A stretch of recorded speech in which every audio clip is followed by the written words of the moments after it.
physical. It's time to talk some piss and more. We gonna talk about it all. DVD, CD, UHD, VHS, books, Blu-ray. Who knows, maybe you'll even see a laser disc today. So let's get physical. We wanna talk some physical media. Movies and TV, music and more. Come check out what we have in store. This is the Media House Dream. It's time for some physical media on FanZcene. I know it was like really popular because it like won some Oscars and whatever, but Jimmy does that. It's got the Mighty Ducks guy. Got that guy. No! Yes, but no! He's not the Mighty Ducks guy! It's Emilio Estevez! We're the Emilio!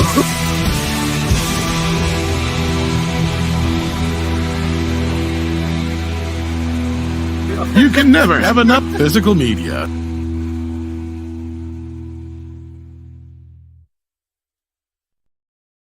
Well, Merry Christmas and welcome, fellow followers, back to the Physical Media Show here tonight on a very holy, merry, festive day. I'm glad to have you with us. Hey, we had a nice little Christmas thing at the end because that was from our last Christmas show when Tom dropped all of his keynotes. But welcome everybody out there. If you tell your friends we're live. We're hanging. Come hang out with us on this fine Christmas day. And I hope you guys all had a very Merry Christmas. And I'm glad to see you guys out there and hanging with Tom tonight. I don't know where Rookie is tonight. So he's probably hanging with his family. But I'm going to go ahead and say hi to the chat real quick. And we'll get into some physical media goodness. We have Hitchhiker 42, sorry. Merry Christmas. Well, Merry Christmas to you. And Merry Christmas, Brian Barth. Glad to have you with us. Corley and Rogue, Merry Christmas to you. Welcome. Terry Scott, Merry Christmas. Welcome. Tyrell 72, live long and prosper. Merry Christmas. What's up, Stephen Luther? Glad to have you with us. What is up, RJ Godzilla 81?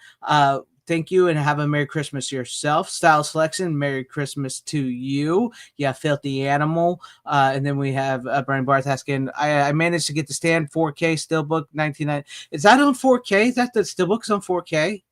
I didn't know that. I've seen it and I was going to buy it. I don't think it's 4K. I was going to say, I seen it. I was like, I already got it. I'm pretty sure it's just the same release as before. Brian probably just accidentally put that in there. Okay. I don't think it's 4K, no. I mean, the Steelbook does look good, but I'm like, I already have the, but anyway. Unless I'm wrong, but last I knew that does not have a 4K release, no. Yeah, let us know. And if CBS is going to do a TV show or TV movie in 4K first, I guarantee it's going to be it. Yeah. With Warner Brothers, but like, yeah, but that's a totally different company. And then probably, yeah. Because Paramount owns that, don't they? Paramount owns the stand. Yeah, it was CBS Paramount. But who released it? Wasn't it Lionsgate? I'd have to go grab. For some reason, I feel like it was Lionsgate that released it. Why do I have to could be wrong? Go to blu-ray.com and I'll find out real quick. Yeah, I was gonna say for some, I could be very wrong, but it's a good look at Blu-ray. Did Warner Brothers release that too? That's what I'm trying to think. I'm pretty sure it's CBS, but there it is. Well, we'll just go look. Well, it was on CBS, but that doesn't mean they produced it necessarily. That's what I'm trying to remember. Because I don't remember if it has the CBS Paramount logo on it or for something else. It does say Paramount Pictures on all right. Blu-ray.com. Yep. So yeah, it's a Paramount release. Yep. Yes, because I do like remember 3 years since I watched it. Yeah, I actually just watched it this past summer. I brought it on, I believe. But Merry Christmas, Venobite. Glad to have you with us. Hell to you, FKH2C 2005. He says Santa Claus killed in Vietnam. Oh, shh. Don't tell the kids that. No, it is Blu-ray. Okay, I thought so. What's up, Void King? I hope you're having a great Christmas as well. Thank you very much. And thank you to everybody out there in the chat, everybody at home hanging with us. I figure, tonight we'll keep it a little loosey-goosey and show off all what we got, some stuff. I know you said you had a lot, Tom, but I don't even remember what you said you had. Oh, for movies tonight? Yeah. Oh, I got like 6 of them. I didn't tell you all of them. I think you know one of them. Yeah, maybe 2. I mean, there was only a few release announcements, though. I mean, as far as that stuff goes, but yeah. Yeah. I got a couple I can show. But howdy, Boba Fett. Merry Christmas, Bronson. Yes, I had a good day with my family. And Walloween says, does anyone know if the upcoming Flesh plus Blood Blu-ray is a recent remaster? I don't know. Is that like a Vinegar Syndrome? Flesh and Blood? Yeah. Is that the one that that's not a Coen Brothers film, is it? I know it, but I cannot place it. For some reason, I think that one might have been getting a remaster, but I'm not 100% on it if it's the one I'm thinking it is. I don't know. I think that's the Coen Brothers' first film, wasn't it? Or Verhoeven? Oh, it's Verhoeven. Verhoeven. It looks like something Vinegar Syndrome would put out. Yeah, I don't recall offhand, but yeah. No, I do have the Caligula 4K, but I just haven't watched it yet, Brad. I ended up just opting for the one that they got out of America through Diabolic. I didn't get the other one. Oh yeah. But we do see the reason for it. Too many versions of the same movie anyway. I know. How many versions of that is there now? I mean, I don't know what's different. I have what's basically the longest cut and one of the other cuts. And that was about it.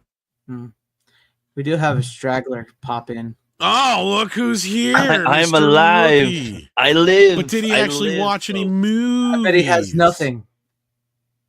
I'm just popping in. I would have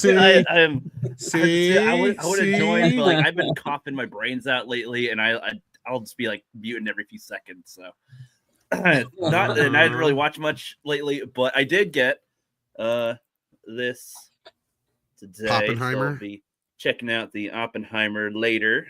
That will be on my watch, and I got this. I had a random list of random things that people could get me if they want to, and so I got. If I'd have known you wanted that, I actually have an extra box set of that with all the backpack and the. I should send you the list, flashlight and all that shit. I should send you a list of movies I don't have that I kind of want to. Because short story long. Okay, you guys know I got that box set because I showed it off. What was it, last year? Yeah, I think it was. And it came in a big box with like a backpack and a bunch of survival gear. Mm-hmm. Well, okay, I never told the whole story of that. But what happened and this reminds me now because I should take care of that now. I totally spaced it out. This guy out west ended up with my package. What? Oh, wow. He's like, yeah, he sent it to me, resent it to me. He packed it back up. Sent it to me with a note explaining what happened. He's like, I bet you were wondering where this went. Well, in the meantime, it went lost, so I had reordered it through Groove. So I ended up with 2 copies of everything I ordered, pretty much. So I have a whole nother box of the Bourne Identity just sitting on my counter that I'm not sure what I'm going to do yet. Send it to me. And that's why I got an extra. But he had sent me this letter saying, yeah, I just figured I'd send it off to you or whatever. And I'm like, shit, I'm going to send him an Amazon card. And I totally spaced it out. Because he was nice enough to just send it to me. I'm like, oh, wow, now I got that's a rarity right there. Yeah, really. And it was out of his pocket to send it to me, and that box was not small. So, yeah, I owe him. That reminds me, I owe him. Thanks for bringing that back up. Yeah, the Bourne Identity is. I think I remember bringing this up about how bad the transfers were at the time. I remember you did. It's like.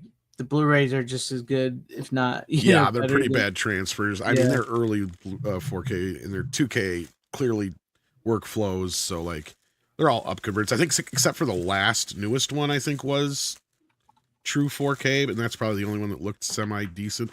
Although I think the first film or two, I think could have been, they should have rescanned, but they didn't. Because I think the first 1 or 2 was shot on film. So, yeah. But anyhow. Yeah, so I'm glad you got that, and I can't remember which ones I liked. I know I loved the first one.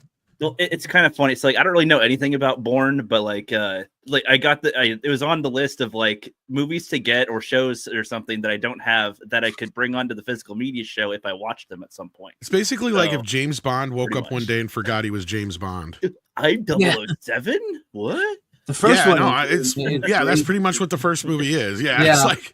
Wait a minute, I'm James. That's kind of why I'm confused why there's a whole series. I'm like, it seems like it's like a one-time story. Like, what do you mean? Well, the next 2 are kind of they're kind of they fall into that John Wicky kind of range almost, if that makes sense. Oh no, so it just gets worse and worse. Not so much. No. Go ahead. No, I was gonna say there actually has a pretty good conclusive story for the 3. Yeah, the second ones are like they sort of suffer from the sequelitis type thing, but the third one really closes out the movie, the whole franchise really well. And then they kept going after that. Yeah, see, that's the thing. Yeah, yeah, it's like every other one's okay, and then I didn't even hate the Jeremy Renner one, but I'm like, this feels like it should just be a spin-off TV show. Right. And not a movie. And it's weird because it actually takes place, I think, at the same time as either the 3rd film or the 4th film. Something like that. It's really weird how it takes place. Yeah. It's happening to hundreds of people at a time or something. Just okay. Well, he's just taking care of another aspect of what's going on, and just like, I mean, it actually falls really well into from my memory anyway, of what you should do in spin-off rules, right? Like, it does acknowledge the other stuff that's going on, but it does its own thing. It's not the main focal point, right? Yeah, so like, it's just, I can't even remember. It was just like, like, okay, it should have just been a TV show and not a movie. Yeah. But that 4th film was dumb. Some funny, my dad is hilarious. He sent me a freaking health. Well, he knows you need it. A Men's Health Ultimate Health Manual. Thing. There's a reason he sent you that, son. Yeah, I'd always been told. He read that entire thing on the toilet, and he's like, "My son needs this." He's the kind of dad that doesn't hold my back. jacket's a little tight in the arms here than it used to be, so he does not hold back on calling me fat. So that is fine. As he shouldn't. That's his job. That's good. Yep. Yes. On top of that, he got me like some type of shaving cream. Which means he's telling you need to shave. I shave often, though. I shave like a while. Well, or he's telling you might get more dates if you shave elsewhere. I don't know. No, that's possible. You never know. That's true. You never know. And then he got me some Ohio lottery tickets where I won a total of $3.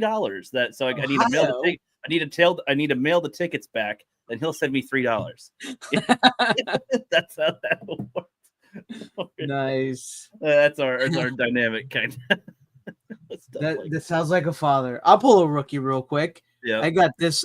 This is a book, The Last Action Heroes. Whoa. That I got for Christmas today. Nice. Yeah, this chronicling. I love that it says this is a book that makes you ache for the days when the movie screen belonged not to men who dressed in superhero capes, but to those who lift weights. Speaking of which, that book is a good book. That book is a good book. Yes, I'm looking forward to read this. I feel like that'd be a better one to get me, but my dad doesn't really. He doesn't go. Oh yeah, my son loves movies. That book, and stuff. He likes. It's gonna build your intellect. You see, writing. you know? No, he like just goes, it's gonna make your brain smart. Yeah. He'll remember vague things from a long time ago and go, he still likes that stuff, right? You know, that sort of stuff. Or he needs those, I'm sure.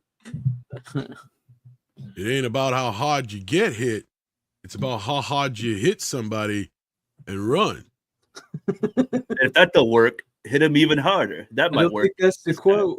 If that don't work, you pick up a 2x4 and you just, that space right between their ear and their eye, you hit them right there. Yeah, you hit them somewhere on the head as hard as you can many times. At some point, they'll probably feel something. Yeah. Boy, that sounds like a crime when you say it. Whoever did the time did the crime.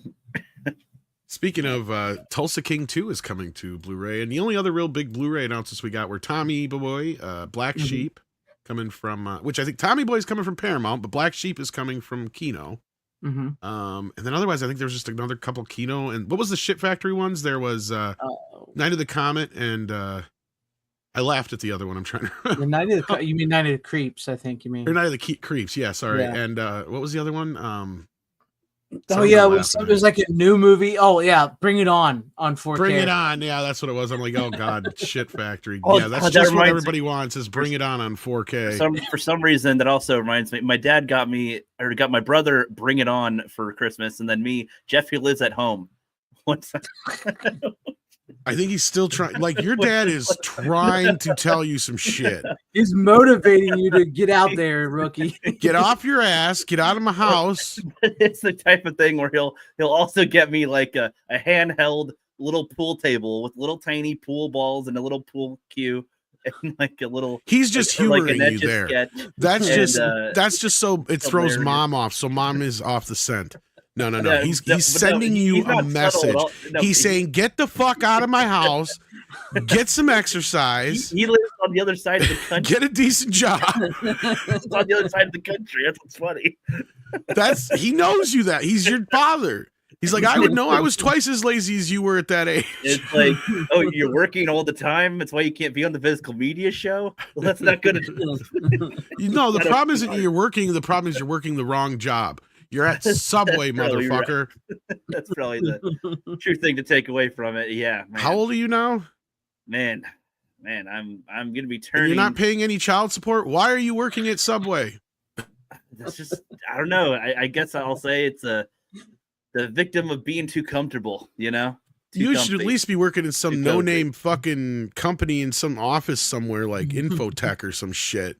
Just answering the phones and going, we can give you that. Yeah, sure. It's a great package today for only $19.90. Like, even that's a better job than Subway. So in Washington State, you'd be surprised. Like the wages here, like the good wages are like really difficult to come by. Before, like going back 10 years ago, there was a great, minimum wage was $9. Now minimum wage is like $16. Here's your problem, Rook. You're shooting for minimum wage fucking jobs. You need a job. My point though is that most jobs that would pay like double that don't increase very much in pay. So like the terms of like a higher paying job is like $2 or $3 more than like a minimum wage. Do you have a problem with blood? That's what I'm kind of saying. Do you have a problem with blood? Like a real big problem with blood? That would have to be contextual. I don't know. Okay, like a scene of an accident. Somebody's all fucked up. I mean, I probably wouldn't want that to be my day to day. No. Okay, well, I'm just saying because like somebody your size and age, there is an industry where they need no. They need young people who work in like EMT services, and you go to school at the same time you're doing the work, but you can also go to school for your other stuff too. I'm just trying to think of ways that you can make more money for your time, brother. Because I'll tell you, as somebody who wasted a lot of their life working 9 to 5 or 5 to 9 jobs or whatever the fuck at Taco Bell's and Burger Kings and shit like that just to pay fucking child support. Man, there's a lot of other options out there. I've been already like trying to do things to turn things around, getting a credit card again with like a bunch of reward deals with it because I could actually be making. Not trying to shit on people who work at Subway. Sometimes that's all you got as far as an option, but you ain't got no kids, man. So like, I'm looking. No, I know that's what they kind of throw at me. They're like, "What do you spend your money on?" Oh, I wasted a lot of money. That's true. So, I buy movies. I've wasted. He has no defense. And speaking of, Best Defense is also coming to Blu-ray. Yeah. With Merry Christmas, Bronson. Right. Well, I hope you have a good one.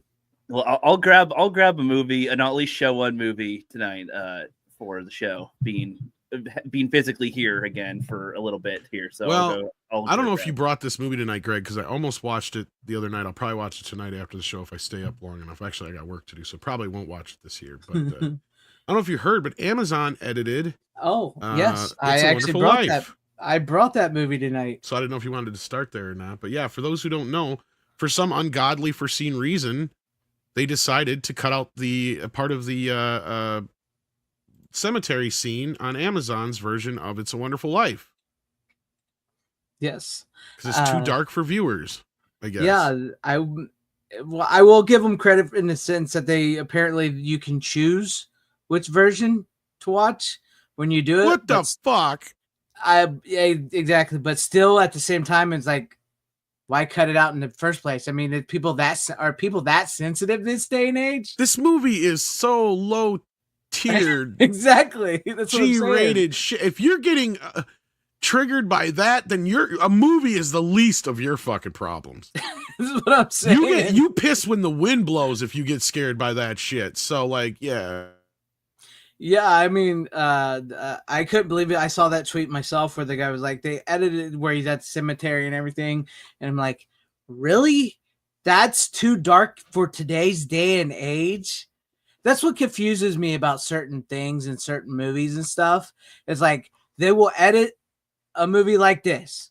This is like the most apple pie, like... Yeah.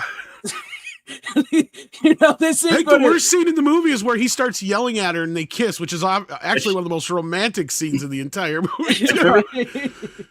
Which movie? It's a Wonderful Life, where he's like, I don't want anything to do with plastics. And No, I don't want to get hold on. married to anybody ever. This You may know, be a he's just shocker. screaming at her and Hold on, shit, this and may she's be a just like, shocker. "What the fuck did she do?" So- You know. So I may not have seen It's a Wonderful Life yet, but we do have it in our Christmas rotation.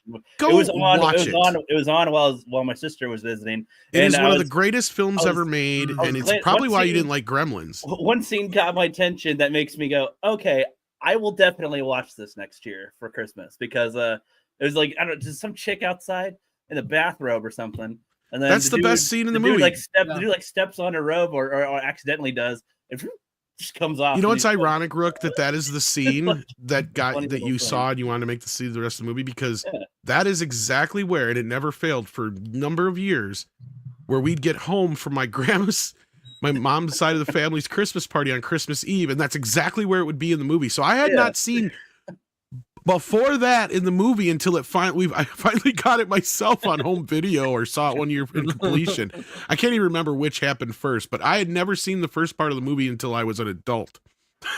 it's just funny. It's just like he's like, quite the predicament we have here. Oh, I'm going to tell your. Well, and that's where the movie kind of spins into what? its spiral, right? So like you missed all the stuff prior to that, but what's beautiful about it is you don't have to have seen it. You get it.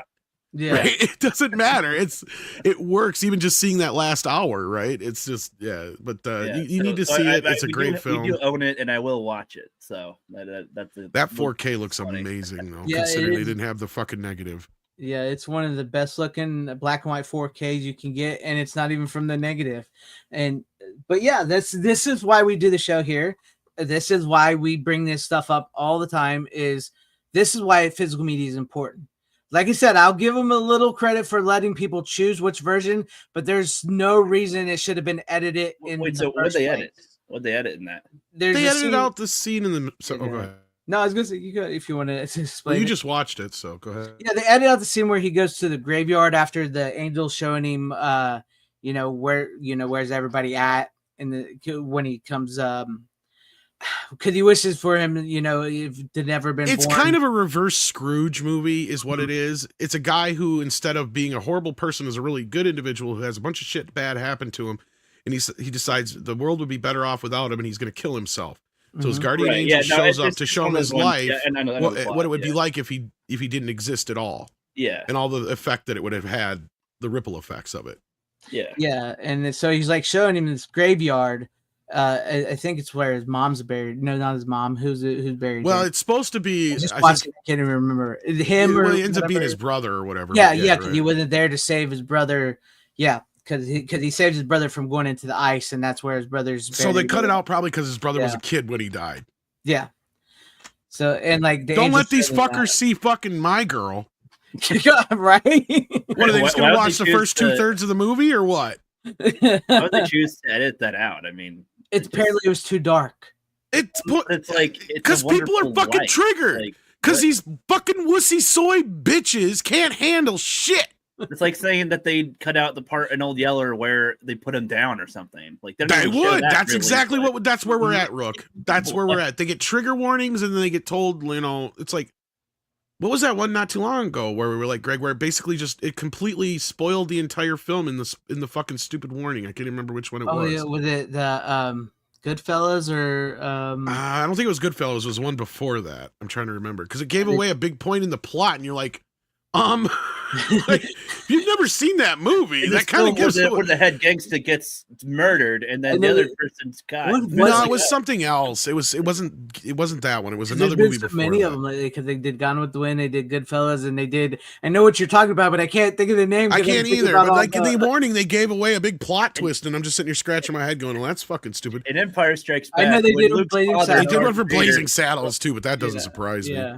Empire Strikes Back, when Luke's father, Darth Vader, chopped his hand off. It's a little graphic, so well, it's funny because Lucas was concerned with that shit back then, right? Like he was concerned with how that would affect kids. He actually brought in some child therapists to ask them how are kids going to be able to deal with the fact that Luke Skywalker's father is Darth Vader, and they said, well, most of them just basically said the same thing. Most kids will just think he's either lying. Or they'll just come to terms with the fact that it's, you don't choose a your fake parents, story. But if not, hopefully they got parents that, they can turn to and discuss it with. But otherwise, it's just, it's make-believe. So most kids should be able to just kind of. I mean, to me, if anything, it's like you don't choose your parents. I mean, some of these kids' parents probably. Look, if you can get through The Wizard of Oz as a child, The Wizard of Oz is fucking terrifying as a kid. Oh, it is. Both of them, in a way, have terrifying aspects. And once you get through The Wizard of Oz, there's not much else they can throw at you.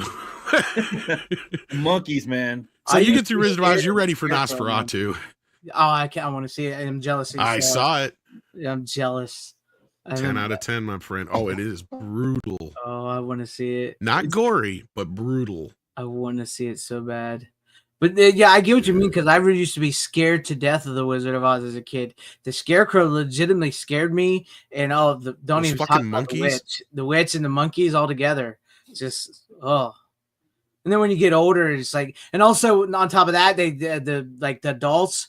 They thought it was funny to tell you, oh yeah, there's a guy hanging in the background, by the way, when you watch the movie. He's like, thanks for telling me I'm a kid watching the movie. Yeah, and I love how the story gets worse and worse over time. Like it's some midget who got fucking depressed and hung himself. They didn't even bother taking him down. It's like, what? I kept on hearing different stories that isn't what that was, but it's just a flamingo or whatever it was, or a peacock. I can't remember which. Yeah, it's meant to be something else, but it just appeared to be a midget hanging himself. Well, that's because for years the song in a way. Nobody had seen the film on the big screen in 50 years or so by the time, and then there's no analytics back then with that. Well, and you can't see it on video, you can't see it on television. It's so small, and the resolution isn't there, so it just looks like this weird thing kind of swinging around when it's actually like, I think it was a pelican or whatever, or something like that, and it's just moving, and that's all it is. But it just happened to look weird on home. But it's kind of like the same. Everybody for years thought there was that ghost kid in fucking Three Men and a Baby. Even on video, you can tell it's one of the standees from one of fucking Ted Danson's movies. And I thought people are so stupid for so long. I'm like, how can anybody believe that's a ghost kid? I will tell people to this day. Because, like, once I found out, I will tell my dad and them to this day, and they're like, no, it's a ghost. They still legitimately believe it's a ghost. Look at the Blu-ray. Like, no, they fixed it for the Blu-ray. Like, it's kind of like... Let me show you. And look, and I don't mean to stir this up, but it's kind of like that Mandela effect with the chick having braces or not in James Bond movie. Which one of those? Oh, yeah. The one, I don't remember. With Jaws. With Jaws, but and everybody's like, well... I'm like, do you realize you'd have to go back and, it's funny that there's no videotapes, copies or images of that out anywhere. You ever notice that? It's always from the newer Blu-rays, and they're either manipulated or they're the way they're supposed to be. And nobody on the production ever claims that they had braces on. What if they release some movies, some copies of movies that have one thing and don't have another, and it totally causes this like Mandela of like, wait, it's funny you mention that. TV versions used to do that to people.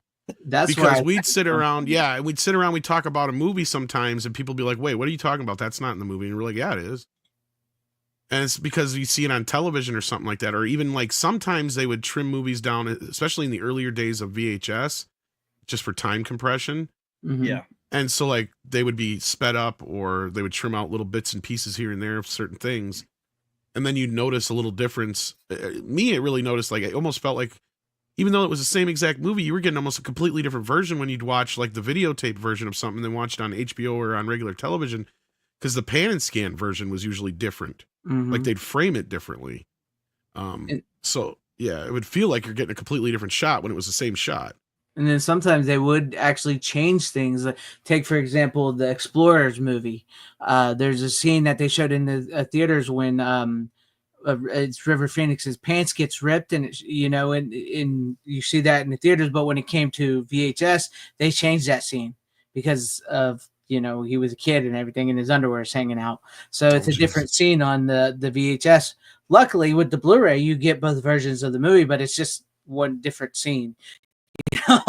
But yeah, you would do that, and I honestly think that's where a lot of the Mandela effect comes from.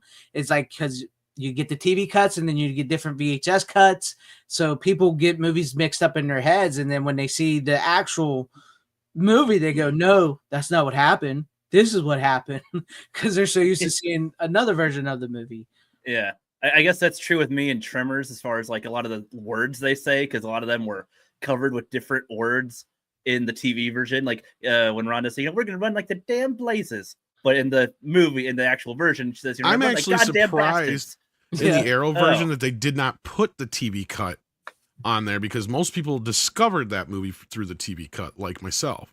Because it bombed so badly in theaters that there was like a patch of films there that Universal that bombed in theaters that they threw up on NBC early. So like Tremors ended up premiering, I think, in what was it, 1990 or 91 on NBC, and it was not even that old. Yeah. And they showed it like 3 or 4 times on television, and it kept getting bigger and bigger ratings. And that was how my cousin's like, you got to watch this movie. And it's like, what? It's like these killer worms in the desert. Yes. It's like Jaws, but on the sand. Yeah. That's what, it's funny because it kind of adds, it's kind of funny because it adds like a different level to the lava game, you know, like the floor is lava. But it's like, oh, there's tremors, you know, you got to move around, you know, they're going to get you. Yeah. Yeah. I miss that when people would say that, like, "Oh, did you see the new movie with the with Footloose in it?" I miss when people do that. I miss when people. That's why I love the Scream movie. What's that scary movie with the werewolves and E.T.'s mom? Yeah, yeah. Oh, the Howling Horror, straight. You work in a video store long enough, you get those kind of questions all the time. If you have a parent that doesn't know things very well, like she'll be like, you know, I want to see that new movie with Canoe. That's Keanu Reeves, by the way. You know, stuff like that. It's like, we get those once in a while when a new actor would come out with a weird name, but like very rarely. But no, my favorite ones is like, you know, when they don't know the actor's name yet. Like, I didn't have this one, but I can imagine like when Bruce Willis was kind of first a thing. They're like, do you have that movie with Die Hard in it? Yeah. they just call him the name of whatever the last movie they were in. Like, yeah, or even like, what's the movie where Rocky's playing the guy in the you know, with the headband and the arrow? Although Sylvester Stallone, eventually people, you know, but I got one of those a couple once in a while. They would call Sylvester Stallone Rocky or Rambo. Yeah, I assume Arnold kind of became Arnold himself. Like he just was. Yeah, just either Arnold or the Terminator or the Governator. You never or call whatever, him what he is. You just say, yeah, Arnold. Yeah, that guy, because he's the muscle guy. Well, that's why I love in Clerks. The line is like, "Do you have that movie that came out with that guy in it last year?" That it's like, yes, yeah. You get that question every fucking time, and it's like, what movie with what guy? But yet you eventually guess it. Like, yeah. Well, there's probably like 3 options at the time, usually, right? Like it's probably. Well, it helps if you know the customer. The top ones, that's true. Yeah, because you start to speak the customer's language.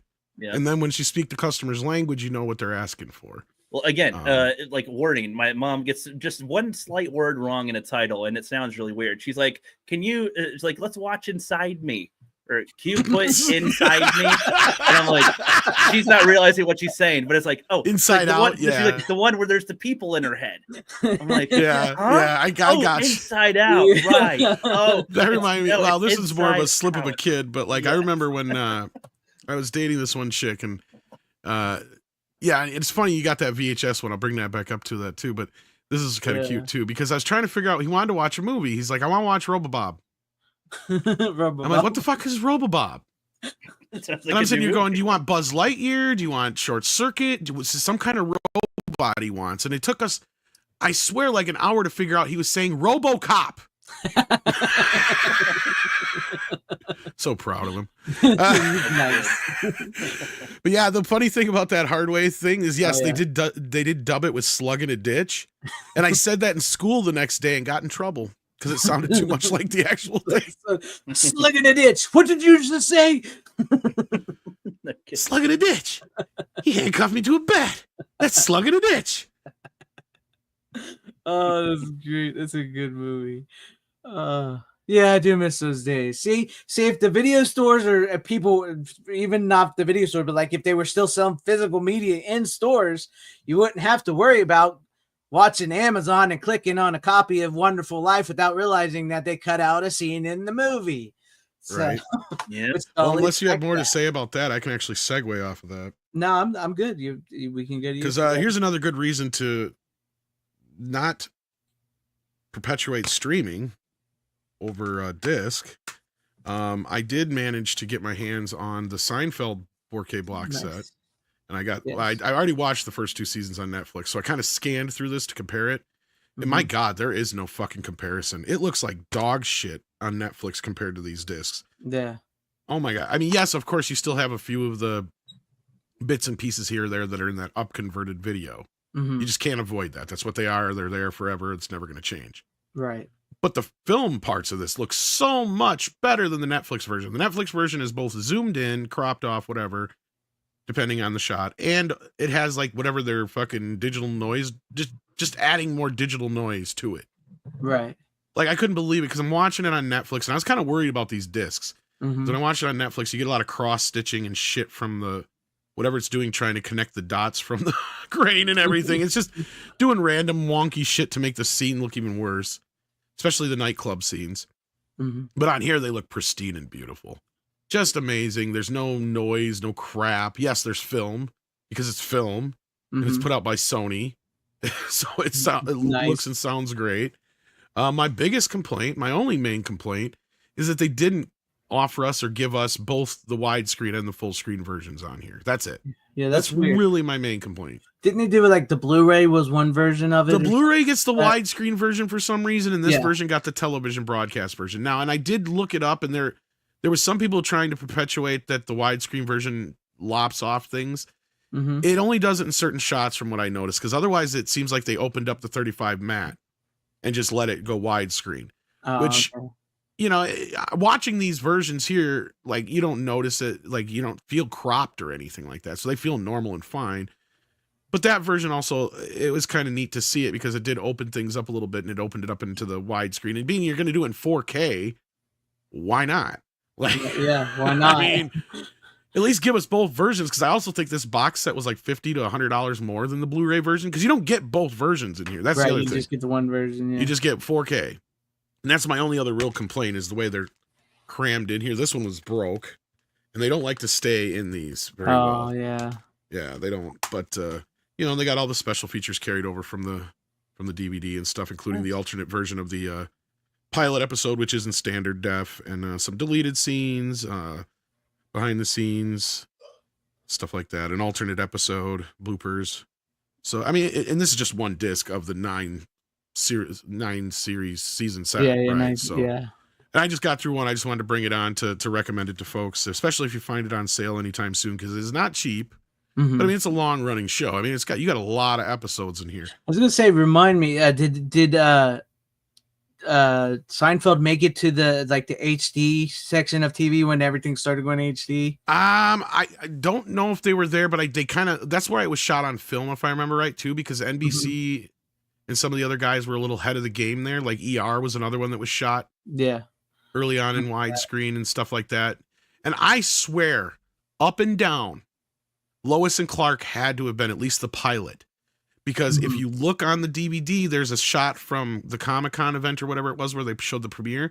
And that reel is in widescreen. And if you watch it compared to the episode, they crop off the sides on the episode compared to that preview shot. Yeah. It's presented in widescreen. Yeah. So that tells me there is an open mat or widescreen version of Lois and Clark as well. Because there was a lot of these shows early on. They knew it was on the horizon. There's even this really great Christmas episode of Roger Ebert, Siskel and Ebert, where Ebert in like 91 or 2 is already talking about the future of television, and he nails widescreen HD TV. I mean, he already knew it was coming, but I mean, he was talking about the possibilities and what it was going to bring. And, you know, this was already, almost a decade before we got there. So, I mean, they knew it was on the horizon. And so shows like this were already kind of pre-prepared for that in a way, except for, like I said, the interstitial shots here and there and a few shots in the first and second season. I think it's just the first season. I think it is. Because otherwise it's just like when they show like a diner on the outside once in a while and stuff like that. It looks like a VHS copy or something like that, but very rarely. By the time you get to the third season, there's even some episodes I don't notice any standard def inserts at all.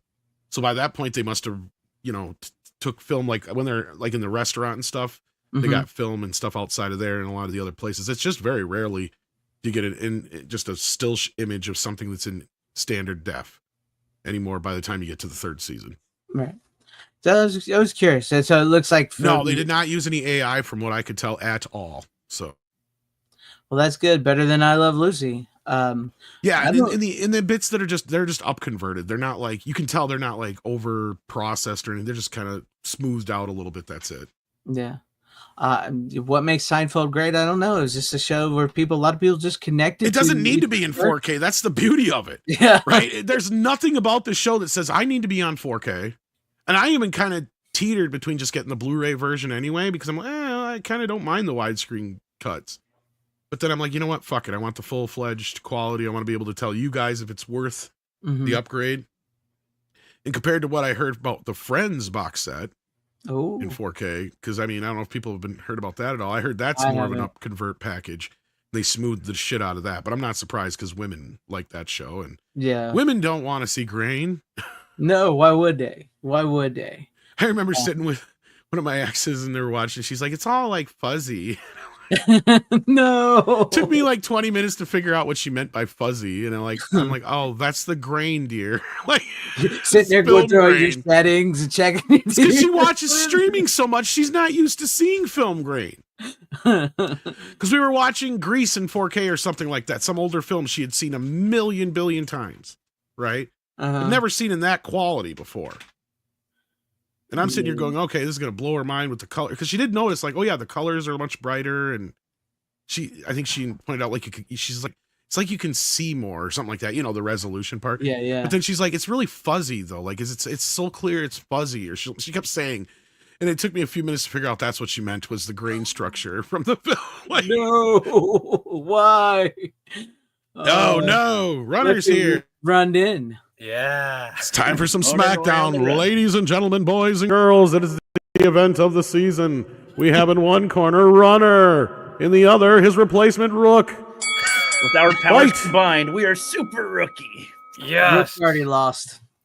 Yeah. Well, it's a Christmas miracle that Rookie doesn't have to work. Like I know, do. right? But he didn't bring anything.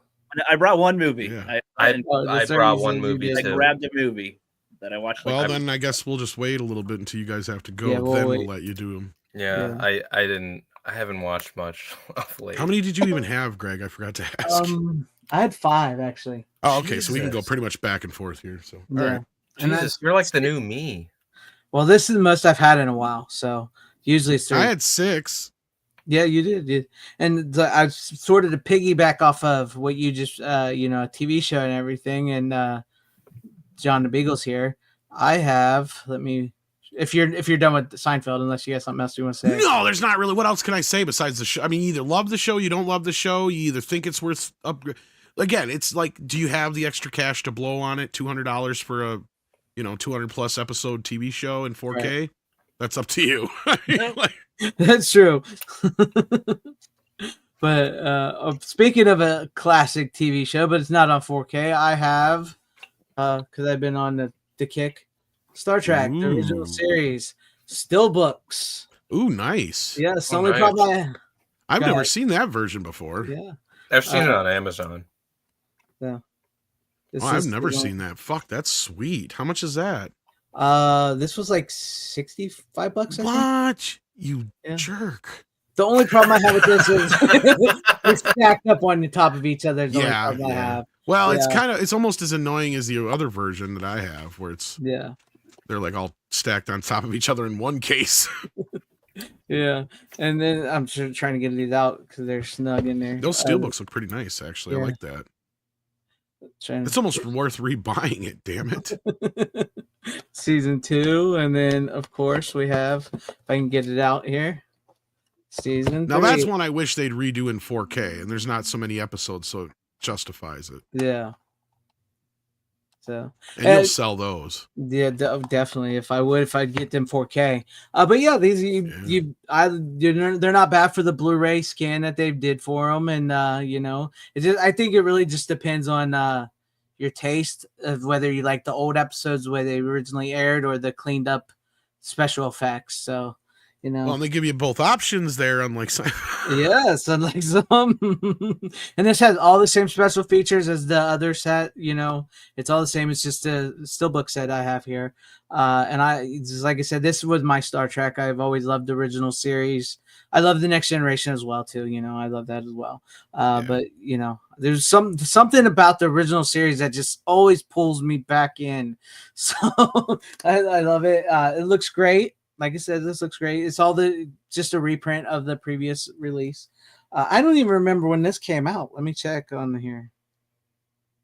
I know. I think it's fairly newer than. I'm trying to find the date. I don't know. 2021. 2021. I believe this was released. Yeah, probably for one of the anniversaries. Yeah.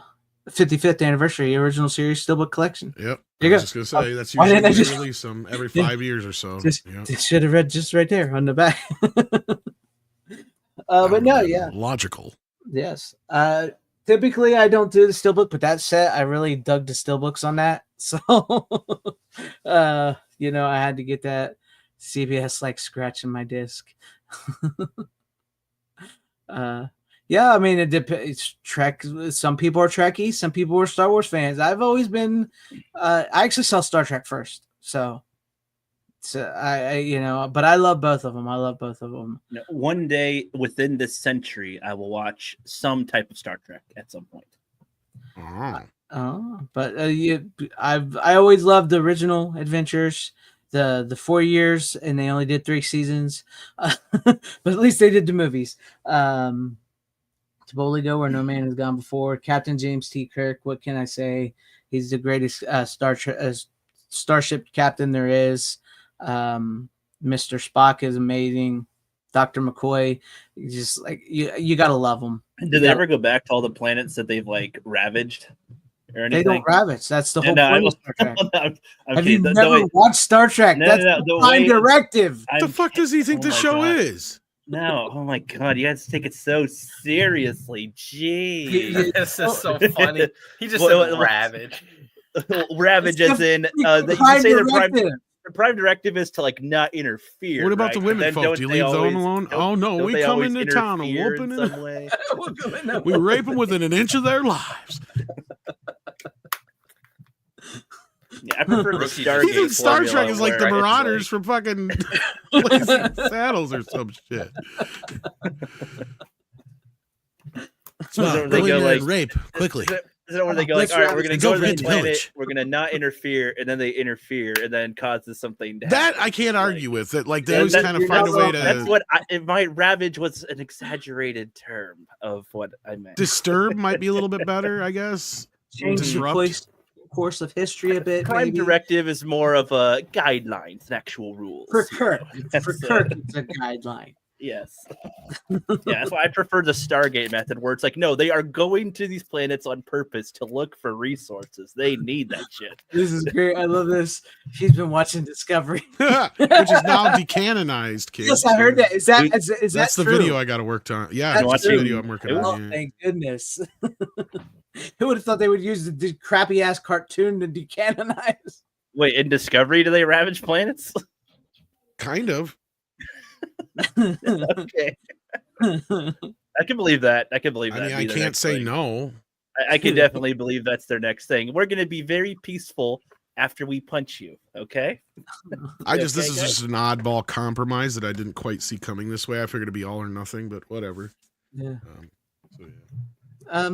Most of the cast didn't like Shatner because he was Shatner and he got a lot of the screen time and he has this air about him and stuff. But you know, some people are just diva bitches too. Yeah, some of them are a little bit divas. I mean, especially okay. You know, what can we say? What was that? Did you say to gay? To gay. Check off. Never mind. Yeah. Anyhow, you guys are saying things. I have no idea what you're referring to. Are you done with Trek? Yeah, we could be done. But I just wanted to show that off. I'm, Rook, he ravaged my Trek speech. So yep, you're welcome. This is what the show missed. All right, I'll get us back to Christmas then, because I watched. This is only not Christmas one I have. A touching, caring, loving, beautiful tale that takes place during Christmas about a man who dies and turns into a snowman and comes back to life.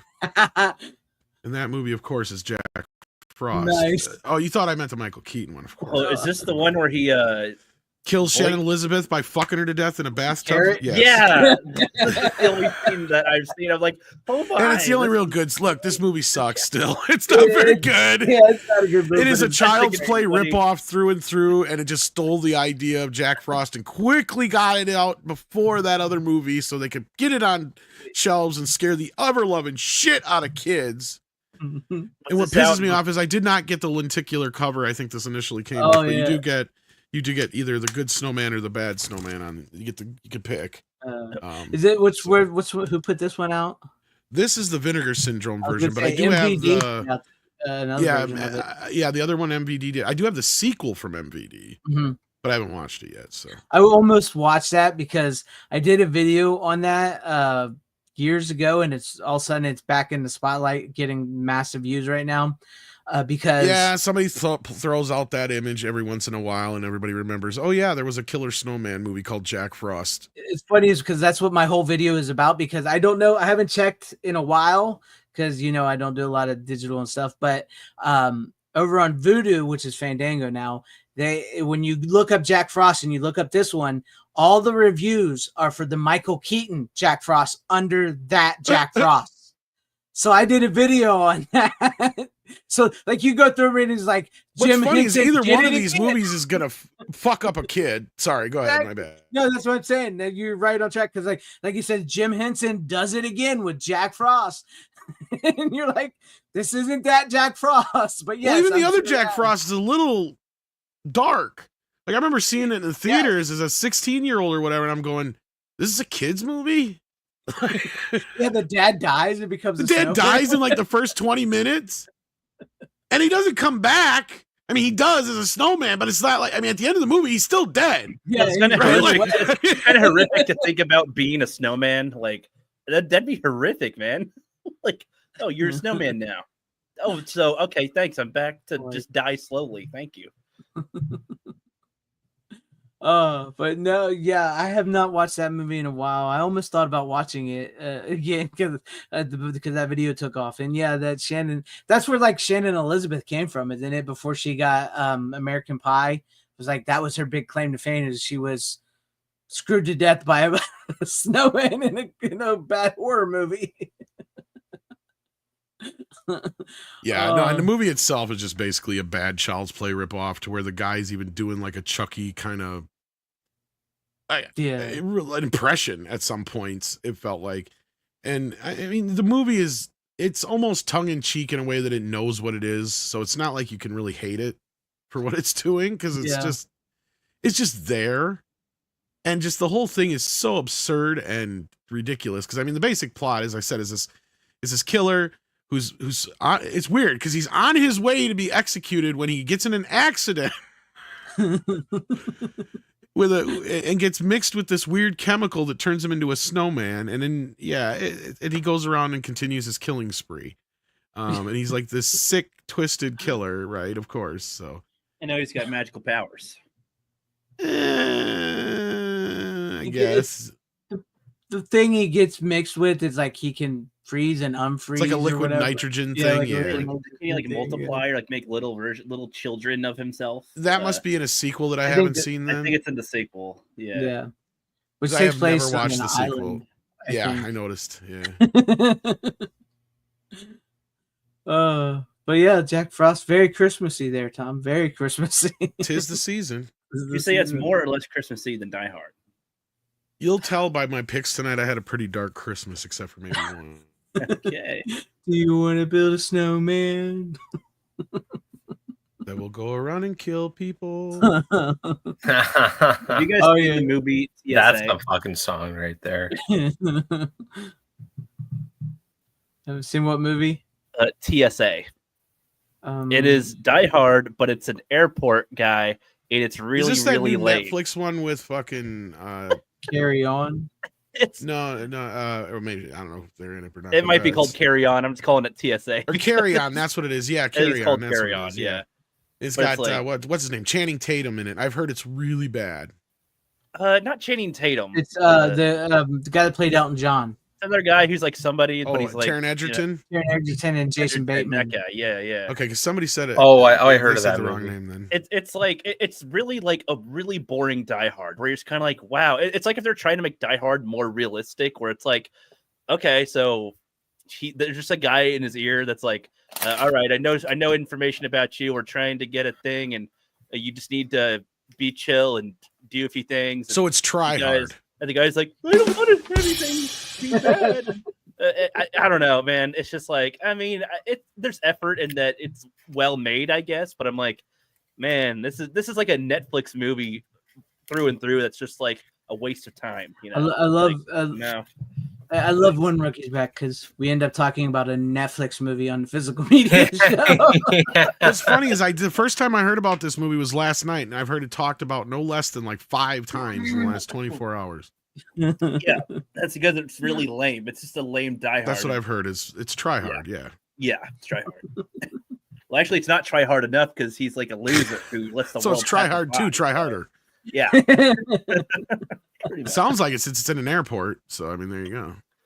Yeah, I feel like even the worst Die Hard's better than this movie, though. So Wait, Jason Bateman plays the bad guy? Yeah, that's what I've heard. he's I a haven't good seen bad guy it, and all, but it's just a really lame movie.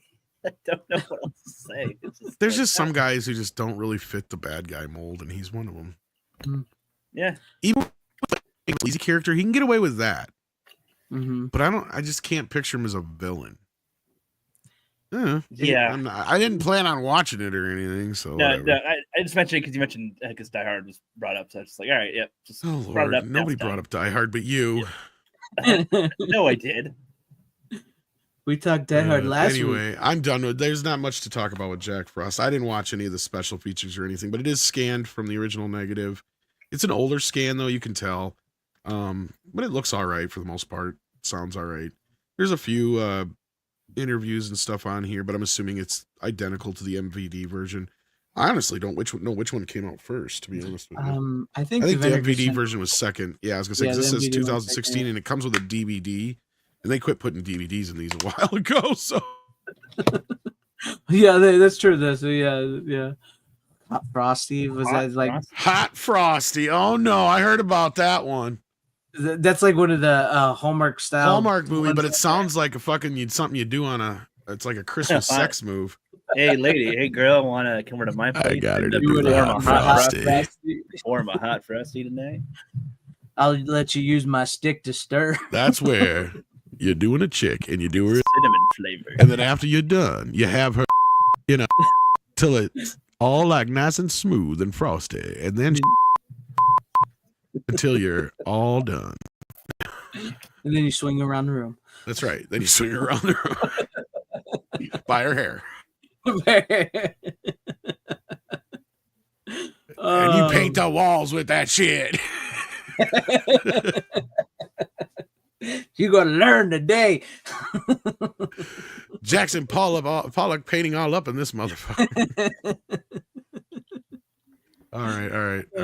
That's all I got for Jack Frost. There's not much more than that. It's not really worth your time and effort unless you just want a cheap laugh. It's a fun movie to watch, but it's yeah, 90 minutes of just ridiculousness.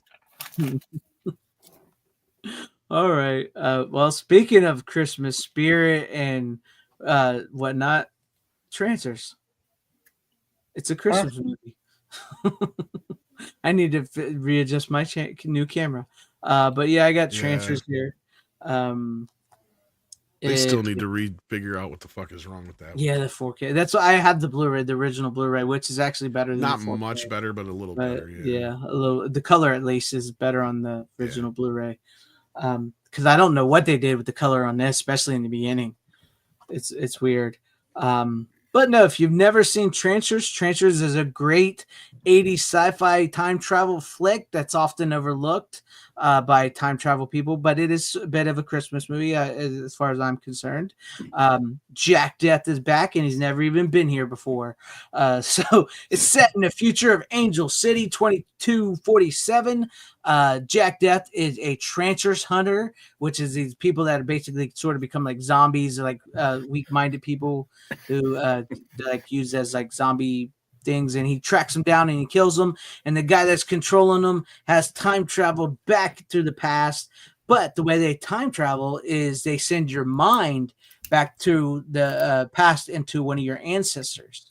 So it's kind of like a Assassin's Creed style time travel in a way. Played Assassin's Creed. I'm not a gamer, so I have no idea. You look through the memory. You like connect with the memories of your ancestors essentially, and you like see. What they not quite. Well, I was saying like a combo of like Wolverine and Assassin's Creed. I would say it's a little more like the Wolverine from Days of Future Past. Yeah. But they send your mind back to your ancestor, and so they send his mind back to his, which is played by the same guy. So it's still, Tim Thomerson. So they send him back to go kill the guy because the guy's gone back to 1985 and he's going to kill all the ancestors of the people that run the future. He's going to get Marty McFly's mom and dad? No, he's going to go kill all the people, the ancestors of all the people that run the future. Yeah. So they send Jack Death back. He meets Helen Hunt at Christmas. It's December 25th. He meets her. She's a elf at a mall. And so they team up and fall in love and kill Trancers and stop the bad guy. So great movie. It's a fun movie. It is an often overlooked movie, I believe. But yeah, that's Trancers for you. It's a good one. And based on that title, I thought it was going to be like a race of reindeer, that an alien race of reindeer come to Earth and put people under spells or something, under a trance. With Assassin's Creed. Of course. Yeah. But Rook, the farthest Greg will ever go with Assassin's Creed, to be honest, is that fucking Michael Fassbender movie. No.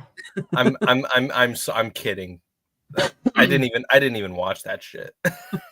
I mean, I know the games, but I couldn't tell you what they're about because I'm not a gamer. That's fine. I have no idea. I mean, I know there's like 7 or 8 assassins. It could be more. I don't know. Oh, that's adorable.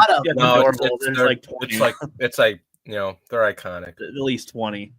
Oh, there's okay. I don't think there's that many. They start pooping them out every year. Yeah, I think there is, especially if we count the one where they made like a Chinese one and some other one that was like a side scroller. What? And they made a couple.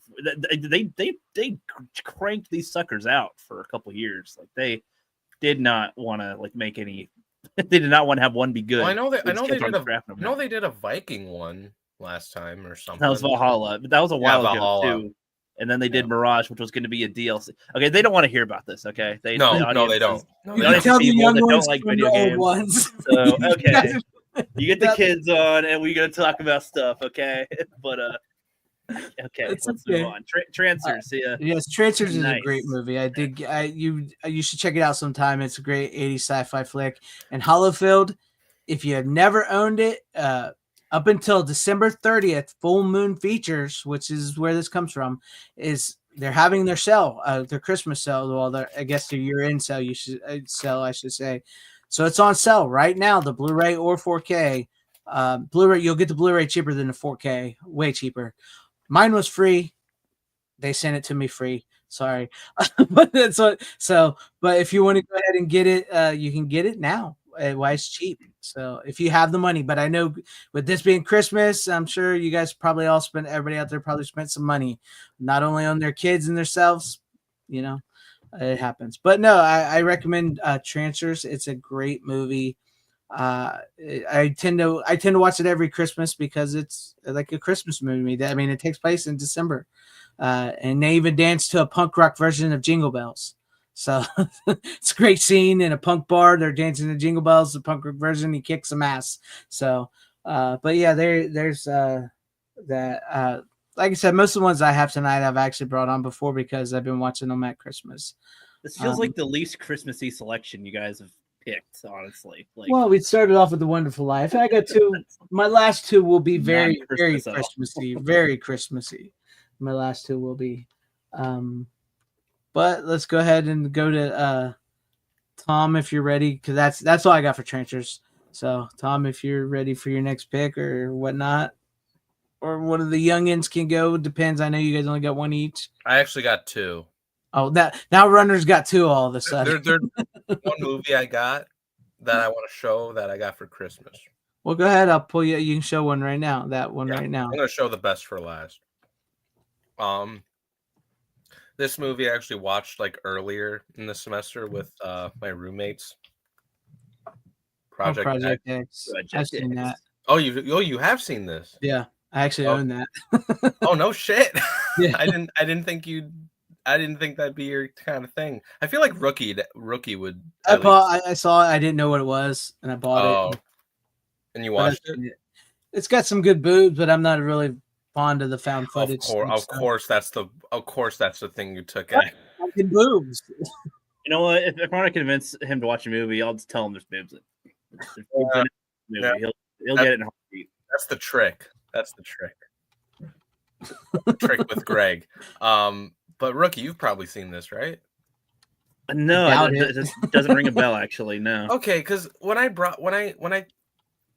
totally forgot that I got this today, and I was like, oh, I've already seen this. I'll talk about this then. And I thought like, oh, Rook's probably the only one that's seen this other than me, but no, Greg's the one that saw, not Rook. That's fucking yeah. That's shocking because this is like, more modern in our generation compared to yours. Yeah, no, but I'm still one of the guys. That's actually a pretty old movie now. Well, compared to now, but I'm still Rook, where 2000s, I still haven't seen anything, so that's still a fact. I know, but like modern or not. No, but this is like, they use like digital cameras to like record, this huge chaotic party that happens at this guy's hold on. Okay, no, now I know what you're talking about. I think I intentionally avoided this movie because it did not sound like a movie I wanted to watch. It was just, it was like found footagey. It's party. It's just like, I don't care. It was after high school. I think it's pretty fucking funny. It might be. It's just like, again, I watched, like, I just don't feel like watching these movies right now. One of those times. I feel like one of these days I'll find myself back into it. Maybe when I'm FanZcene's age, I'll be like, oh, boobs are okay. I'm gonna go. Here's the thing, Rook. You watch so many other movies that are just as bad. This is actually a fun movie. You have seen a lot more shit than I have, like actual shit. Possibly. Good night. Hold on. Good night, Tom. VHS Massacre, Tom. Thank you. Merry Christmas, buddy. So this shouldn't be a problem at all for you. You literally just talked about a crappy Netflix movie. Exactly. That's my point. One I didn't want to watch. I lost to a coin toss, so we had to. At least this isn't a Netflix movie. This is a fucking Warner Brothers movie. I wanted to watch Elf. He wanted to watch. It's a Warner Brothers movie produced by Todd Phillips of all fucking people.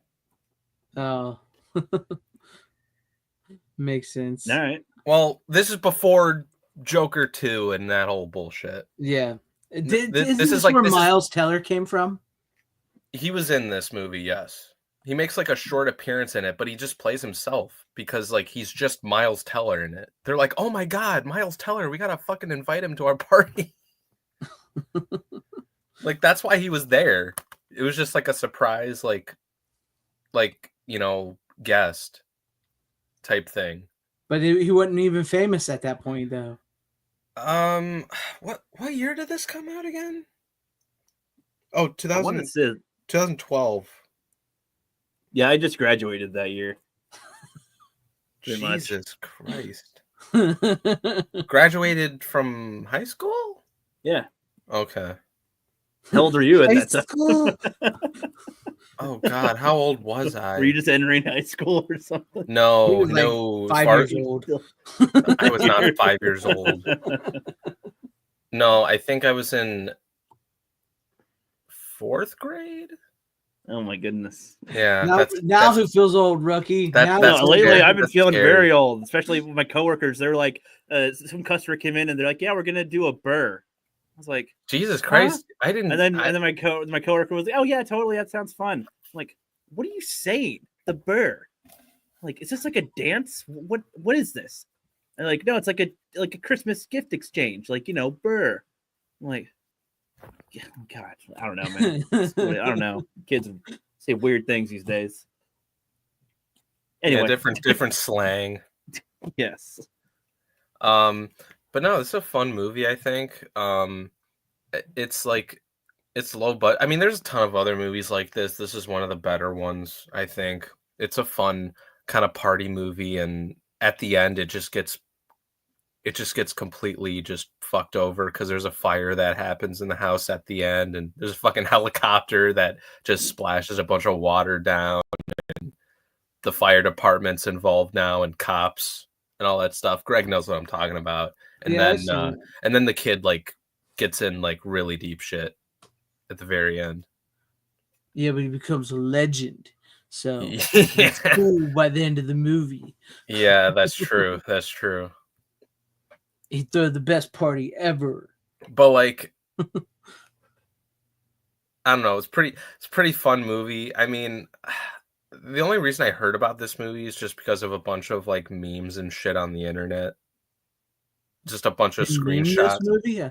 Oh yeah, you know that one shot where the three main characters get like high and drunk or whatever. There's that one shot, and like they just like meme that one photo. I haven't that seen this movie. movie in years. I do not remember that. That's fine. That's fine. You don't need to know. But like people make like party like memes like based on this movie. Okay. And I had 3 children since this movie was released. What are you talking about? and you've seen 300 Netflix movies since this movie. Not really. That's what's funny. I haven't even seen Squid Game. Like, there's a lot of things I haven't seen on Netflix. Squid Game was Stranger good. Things. Well, I haven't seen most things on Netflix actually. Well, neither have I. I've barely watched anything lately. Neither have I. I don't know. Like I check out The Penguin, but I haven't seen that yet either. Well, that's Max. Well, I mean HBO. I started watching The Penguin. It's pretty good. Indeed. Not me. So. Well, that's okay. Yep. Okay. I don't know. I don't know what else. If you got any final words. I don't know what else I can say about this. I mean, I didn't know that Todd Phillips produced it till like after I saw the movie, and I'm That's like, when okay, he was still doing comedies. So yeah, I know he was still doing comedies, which he was. I gotta say, he was pretty damn good at. I liked a lot of his comedies that he like started off with. Road Trip. Depending on how you look at Joker 2, it's a comedy. No, dude, it's not. Dude, I went to an early screening for that movie. It's might be the worst movie I've seen this year. Honestly, I'm not even kidding. This has been a weak year for movies compared to other years. And Joker 2 was just like, what the fuck? There is a good movie in theaters right now. See that? So I'm trying to guess. Is that supposed to be a vampire or like? Runner should know it. He saw Oh, it. I know it. We're gonna get to that, Tom. We're gonna get to that. My next pick. Okay, well, this isn't my pick, but Runner will be happy that I have. Oppenheimer. Whoa, Runner just fucking clear your screen go. there, man. He had like a Nolan gasm. So eventually I will watch it. So I got that was my favorite fucking movie last year. Hell yeah. Runner needs to clean his keyboard all of a sudden. Yeah. I mean, that movie is nothing compared to mine. How I feel, I hope you're joking. But if you like it, I mean, that's okay. You have your own taste. I hope you have your own taste. But he probably means that in the sense of it's so bad it's good, maybe. I have not seen Joker 2 yet either. Do you mean that in the Quentin Tarantino way? Oh God, yeah. At least he gets it. I mean, yeah. It's like at least his response is funny. He's like, the Joker made this movie. Todd Phillips is the Joker. I'm like, okay, that's a pretty good description. The joke's on us. Yes, yeah. Indeed. Yes. It's and I think he even said like he liked it not because it's like a good movie objectively or something like that. I'm like summarizing it. I'm like, I don't think he's saying it's a good movie, but he liked it. All is the right, way. so are we getting this thing back on track here? Or what's going on? Yeah. Run if you're done. All right, Oppenheimer. Rook. Well, no, I got that today. I didn't watch it yet. That was. Are you saving your movie, or are I you was going showing now? I'm showing you that that I got it as a gift. No, but this is a movie I shall show. I watched this like a couple weeks ago. Oh, this is your one and only. Didn't you already bring this on? I thought. No, I tweeted out that I watched it, but that was it. So I didn't talk about it or anything. But watched 50 First Dates for the first time a couple weeks ago, and surprised me. It was one of the ones I didn't think I'd like either. It's just like Adam Sandler goes on a date with the chick every day, It's or one something. of his semi-better ones, whatever. yeah. Yeah. But it was surprisingly like a really good approach to the concept. It's kind of like a time loop, but instead of like she's the only one who doesn't remember everything. She's the one who doesn't remember anything going on, and he has to recreate it every day. And he's like presented as a player, essentially a bachelor guy who can get a bunch of chicks in whatever different ways, and is just hooked on this one who doesn't remember him every time, and just like learns different things about her as he tries to approach her all these different ways. The gimmick Which is he you'd think loves it'd the be the chase. same He gets thing. to chase her every day. Didn't you see that in the movie? That's pretty obvious. Well, yeah, but I mean, it's the kind of thing too, where like he could do the same thing sometimes, and it's not always the exact same response. Yeah, I know, but Like, you get what it I'm switches saying is up. like that's his Yeah. whole thing is once he gets with a woman and they're in a relationship, that's where the fun wears off for him. Yeah. So in kind of in a weird he has way, to keep he's on an trying asshole by doing to- this to her.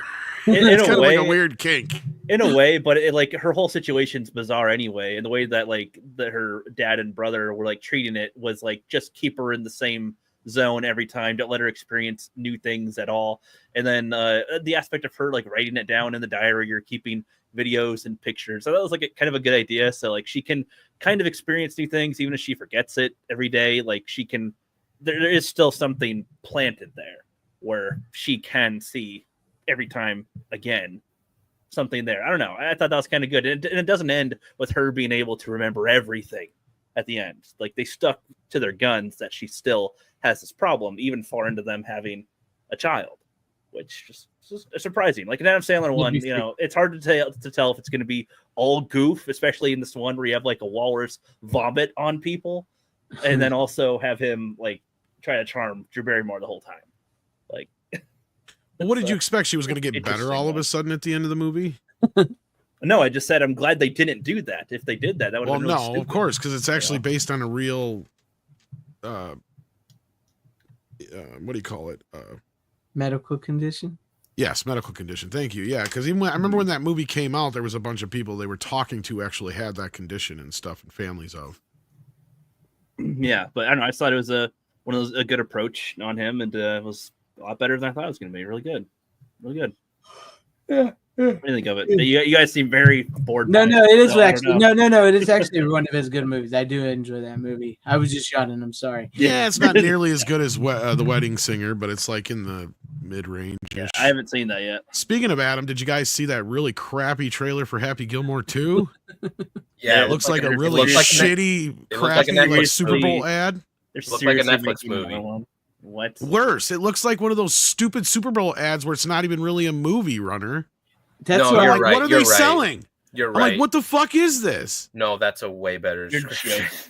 it did. Like with like even from like when he was sitting there, he's like, "Glad you're back, happy or whatever," and then he's like doing the thing with the golf club again, and then she repeats the line from the song in the kiss. It kind of feels like one of those fake commercials for when they're like Exactly. I was waiting for him to pull out a Mountain Dew or a bag of Doritos or like something. they did with Macaulay Culkin when he redid Home Alone. That's what it felt like. It legitimately Or the Gremlins thing or whatever, the ET like one they did years ago. Yeah. yeah. Especially when he's facing off against what's his face, the bad guy. I just forgot his name. Shooter McGavin. Shooter McGavin. Shooter It's like I McGavin. was waiting for him to go, look, Shooter, we could sit here all day and argue about this, but why don't we just have some really hot cheese Doritos? Hallelujah. And they, like that was what I was waiting for. You know, I'm like, that's what it feels like. I'm like watching some fucking Super Bowl ad. It's not even like a real movie. There was he's not been able to recapture that from like The Wedding Singer, Yeah. Happy Gilmore, 51st Dates. He's lost. And the beard bugs me. I'm sorry. The beard, it feels so fucking lazy. It's almost that's why I think it feels like a Super Bowl ad. Because you know when actors are like they're just showing up just because they made a truckload of money, but they're doing the minimal effort. They're not keeping themselves up. They're not trying to be in a character at all. They're just kind of themselves. Like Adam Sandler in general, he just has facial hair now. That kind of sucks for Adam. I feel like he could transition to like being an old man actor that is like a good old, like a different role, but he keeps on trying. He keeps on trying to capture himself and failing every time. What it seems like. I just watched the trailer just as you guys were talking. He's just very comfortable in doing what he does because he gets paid a lot of money to do stuff like that, so he just does it. This is just the beginning. So is Happy Gilmore going to join the Avengers now or something? Like, is that what they're doing next? I mean, I really wouldn't doubt it. That'd be better. Actually, he does. You have Hawkeye on the team. You might as well have Happy Gilmore. He does actually. He has said he wanted to do an Adam Sandler verse movie, where all of his because most of his movies actually are connected because he makes them all. Like he can be all his characters in one movie because he owns most of them himself. Even 8 Crazy Nights. Yeah, he made 8 Crazy Nights. He's making Billy Madison too as well. I'm surprised he didn't do him the opposite. I'm surprised he didn't do Billy Madison first. Or not Billy Madison, but he's doing Little Nicky for sure. But I've heard rumors of Billy Madison, so I wouldn't be surprised. But Billy Madison owns. I think Universal does own that one. And this is true. This is why he gets paid a lot. But he does own. He pretty much owns everything post Happy Gilmore. That's why he has Happy Madison Productions or whatever. So he might own Billy Madison, but I don't think he does. I'm not 100% on that. It says that he owns like most of his characters, so like he could make a Adam Sandler universe movie. He owns the You Can Do It guy and all that shit. Yeah, but why does he think that'd be a good idea? Like what? Why not? He's Adam Sandler. He's just Adam Sandler because he's just doing what he's been doing for the last 2 decades. Rook, listen, literally just cashing some other studio's checks, taking his friends on vacation. Listen, whether you like the guy or not, he has a fucking fan base. No, I like Adam. No, I like Adam. I like him too. My point is he's such a good, like, you know, I don't know. He's a good hodgepodge of things that like you'd think that as he's older he'd have all this experience and all these people he's known, all these other comedians and actors that he's known his whole life that he's known and are his buddies essentially. That by the time he's an old man here, he'd be a little more experienced in his acting and kind of know what he wants to do. No, he kind of is. Or give up on acting if that's not what he wants to do. This is what he does. Have you seen Uncut Gems, Rook? No. Okay. This is what Adam Sandler does. He is very comfortable in doing what he does. Like he would like with this, like Tom was talking about how he just took the money. He's very happy with just taking the money, taking his friends and families on a vacation for like 2-3 months and making a movie like that. And then he gets to the point where he'll be like, I want to try something. And he'll do like Uncut Gems or Punk Drunk Love. I guess something like that. Love, yeah. I guess I might not be do something very serious, and he's actually a really good serious actor. And then he goes back to doing the shit he likes doing. I might not be giving him the right credit because he was also in like he was in like a Netflix movie that was like in space. That's all he does like, now. It was a good like movie where he barely interacts with other characters, and it was like him with himself, and there's like this entity kind of with him. He's away from his wife, and it was like a good acting one. There wasn't even like many jokes, and it was like pretty good. And it's like, okay, wow, more of that. And then it's like, I don't know, you see this trailer for Happy Gilmore 2, and it's like, man, yeah, it's like, yeah, he does a good movie, then he needs to like have a cigarette by making a sequel now or something, doing some. See, like here's the thing, Rook. If you watch Adam Sandler in movies where he's working with like actual like auteur directors, I think those are the ones you need to watch, like Punch Drunk Love and Uncut Gems, where he's like acting of those movies personally. I know you're not huge into those, Greg. I'm not saying you have to like them, but I'm just saying like he, like PTA and the Safdie brothers, like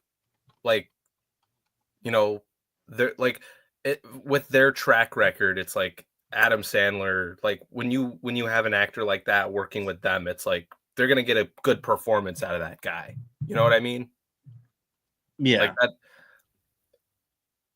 Like if you watch one of those movies, you'd be like, "Oh wow!" Like you'd see this other perspective within Sandler as an actor, as compared to it's funny because Sandler does not give a shit at all about like the big, like for Uncut Gems when he was almost even nominated for an Oscar. He literally didn't care. Then he went right back to doing Hubie Halloween. Oh, I know. He doesn't give a shit at all. I know he doesn't give a shit. But but even though he doesn't give a shit, he's still really fucking good in those movies. He's a And he's really like, good- it's like some of his best acting ever, honestly. Exactly. No, I agree with you, Void King. We do not need a sequel to Happy Gilmore, and we do not need a sequel to Billy Madison No, at all. no, not at all. Not at all. God, are they gonna? Is he gonna do a sequel to The Water Boy? Wouldn't surprise me. The Longest Yard Water Boy. Well, actually, Disney owned that one since it's Touchstone. So The Longest Water Boy. They'll probably title it to be like The Longest Yard or The Water Boy. No, that's what we're saying. If it has the Happy Madison thing on it, he owns it. He just distributes it through the other companies. That's where like the You Can Do It guy originated in Waterboy, but he can use it anywhere. Mm-hmm. yeah, got it.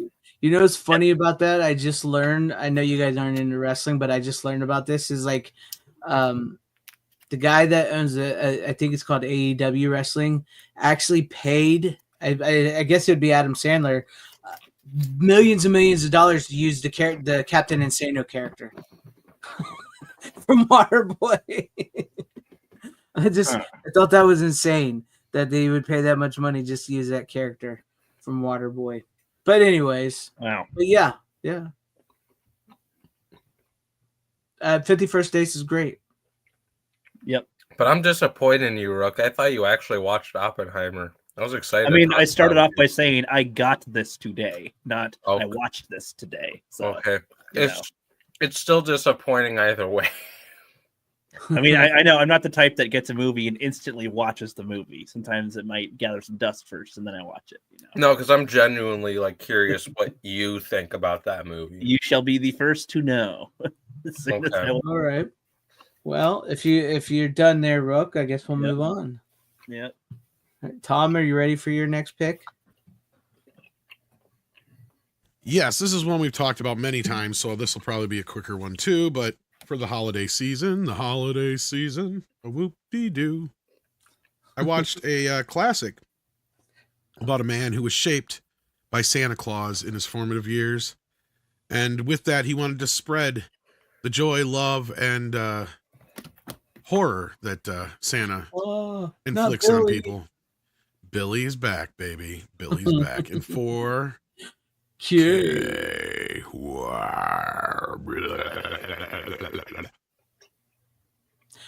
Okay, Shit Factory, I paid you a bunch of money for a fucking disc. That's really all it is the 4K version of the theatrical cut. Nothing else is new on here. The unrated version is still the old up-converted shit, but they just put inserts from the 4K version in here, and they didn't bother putting it on the 4K version. Like, it's not like you can watch. Let it out, Tom. Shit Let it Factory, out. just what the fuck? And not only that, the fucking release from Anchor Bay years ago had a 5.1 mix on it. Where the fuck is that? Yeah. Classic Shit Factory. Classic Shit Factory. So yeah, unfortunately, I cannot recommend it other than if you buy it on sale. I got it just so I could watch it for Christmas because I've been wanting to watch it again. It's one of my perennial favorites. I know it's not one of your favorites, Greg, but Yeah, I mean, I don't hate it, but it's naughty. just, yeah. Oh, I'm sorry. I guess there is one new documentary on here and a new audio commentary from people who don't matter.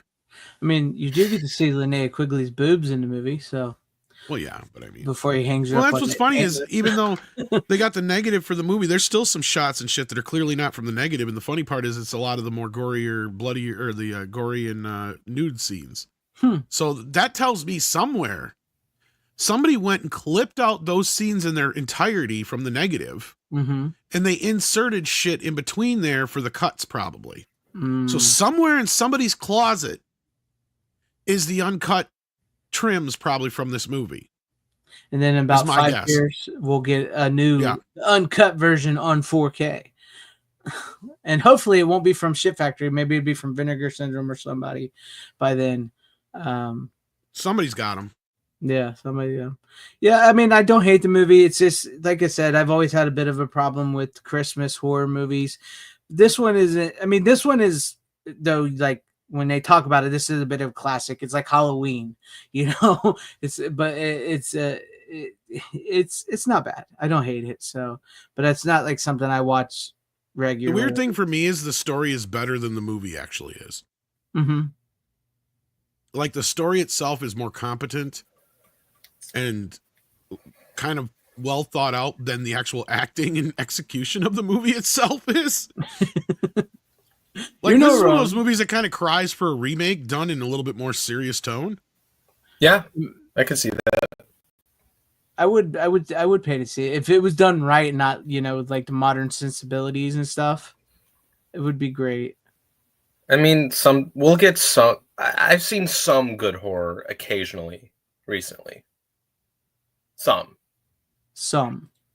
but not a lot. That or somewhere in the middle, there's some version of this that's like a mix between Christmas Evil, maybe, or something like that. Because they both have similar concepts, but they go in two completely radical different directions. But yeah.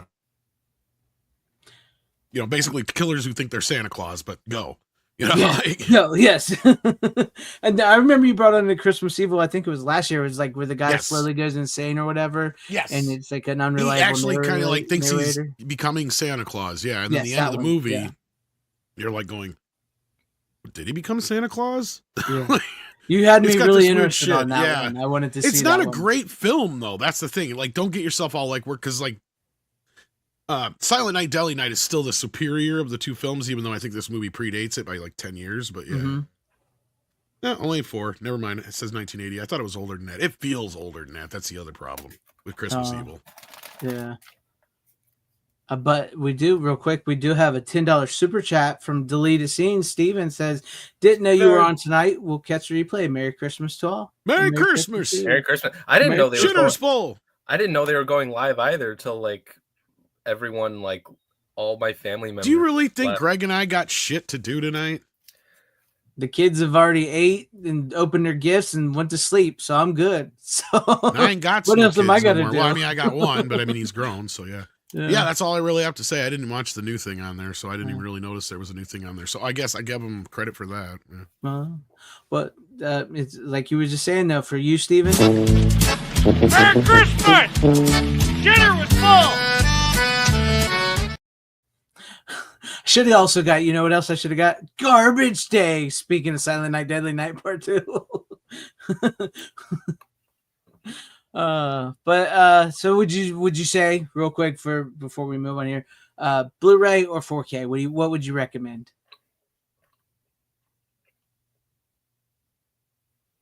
Okay.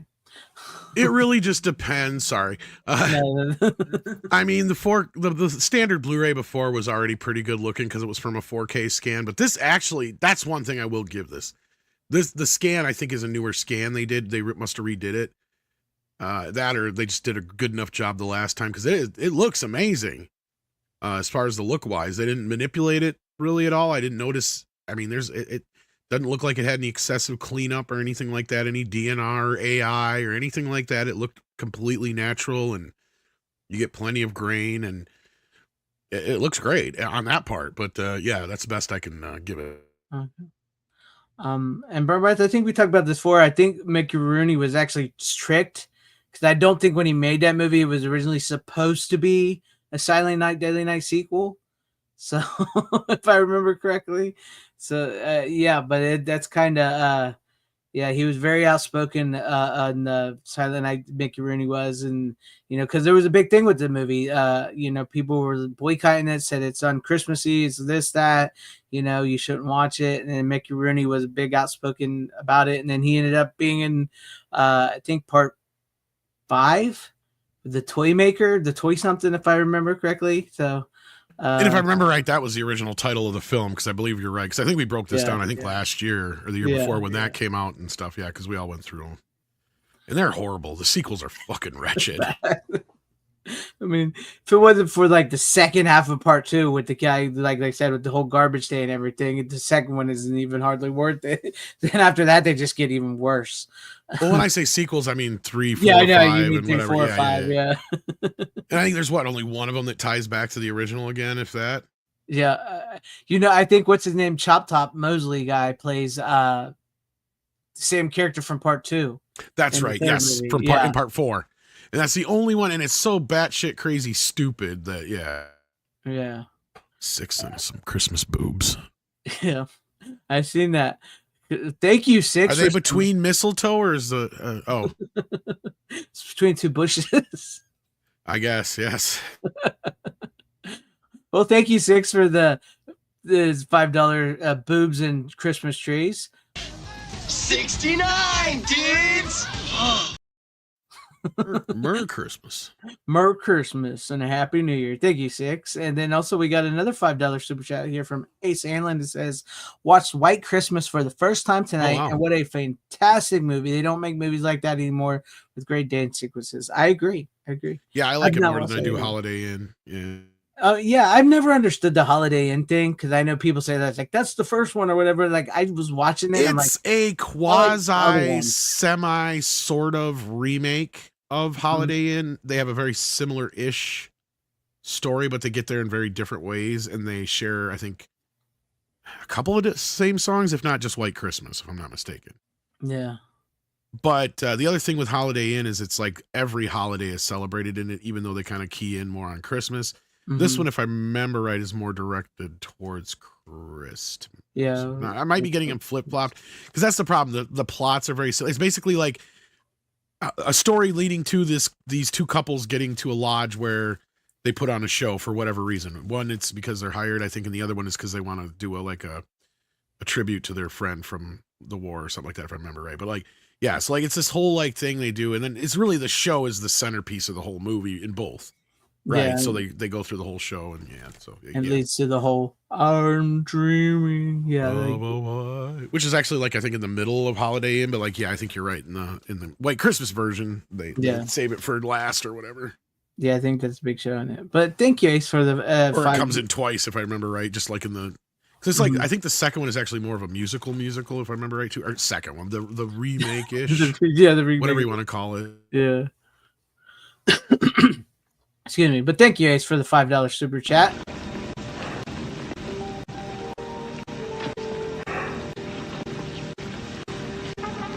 Yeah. But yeah, the 4K of White Christmas is supposed to be getting. It's supposed to look pretty good. I've got it. I haven't watched it yet. Though. I was gonna say I haven't watched that one yet, but I heard that came out and I heard it looked pretty good, so I was interested in that. But as I've said before, Technicolor and 4K are a good mix. It seems like so. Yeah. But like much like you, I'm not like a huge completist on certain things, especially if there's one I don't like, but I'd have to get Holiday Inn and White Christmas. Yeah, you know what I mean? Maybe I didn't. Like I said, I didn't really care for Holiday Inn as much, and that was because of the. Which one has Fred Astaire's? Isn't like the one like I think it's White Christmas, but isn't that like the one where they're fighting over the chick and like why? Yeah, the one where they fight because I remember when I brought it on here. Yeah, because I think it's Danny Kaye and him, and it's like why is this guy even fucking friends with him? Like he does nothing but bring him misery. Like by the end of the movie, I'm just like this is a horrible film, really. If you think about it, because the friend is just such a jerk, and but in White Christmas they don't have that problem. Yes, Bing Crosby and Fred Astaire is in Holiday Inn. Yeah, so Fred Astaire was the one that he was, not good. Danny Kaye they had a better rapport. Yeah. I think that's why most people remember White Christmas over Holiday Inn and more than anything. It's a more lavish production too. Yeah. All right. Well, it was kind of the replacement, is what it was. It's less of a remake than more of a replacement. Does that make sense? Yeah, a better replacement as well. All right. I guess we'll move on to me. So keeping it. I think it's your turn. Yeah, keeping it with the Santa Claus theme. How about the Santa Claus? Merry Christmas with Tim Allen. Huh? That's the one thing I can't believe he didn't do the whole movie. You're right. He doesn't do the ho. So I guess maybe he was trying something. It's like they should have had a scene where he's working on his ho-ho-hos and he's like, ho. No. Ho. No. Ho. No. He should have did it. I think like the only nod to like tool time in that is when he picks up at the workshop, he picks up the tool belt and holds it across and he looks at it, he goes, now, and he sets it down. So I think that's like the only nod to home improvement on that. But yeah, the Santa Claus has become a classic and it's a great movie. It's You know, I think we just talked about this not too long ago. Was it somebody who? How did we get in talk to Tim Allen not too long ago? But he had the #1 movie, the #1 show, and the #1 book all at the same time once the Santa Claus came out. When we were talking about Galaxy Quest, duh. Yeah. Yeah.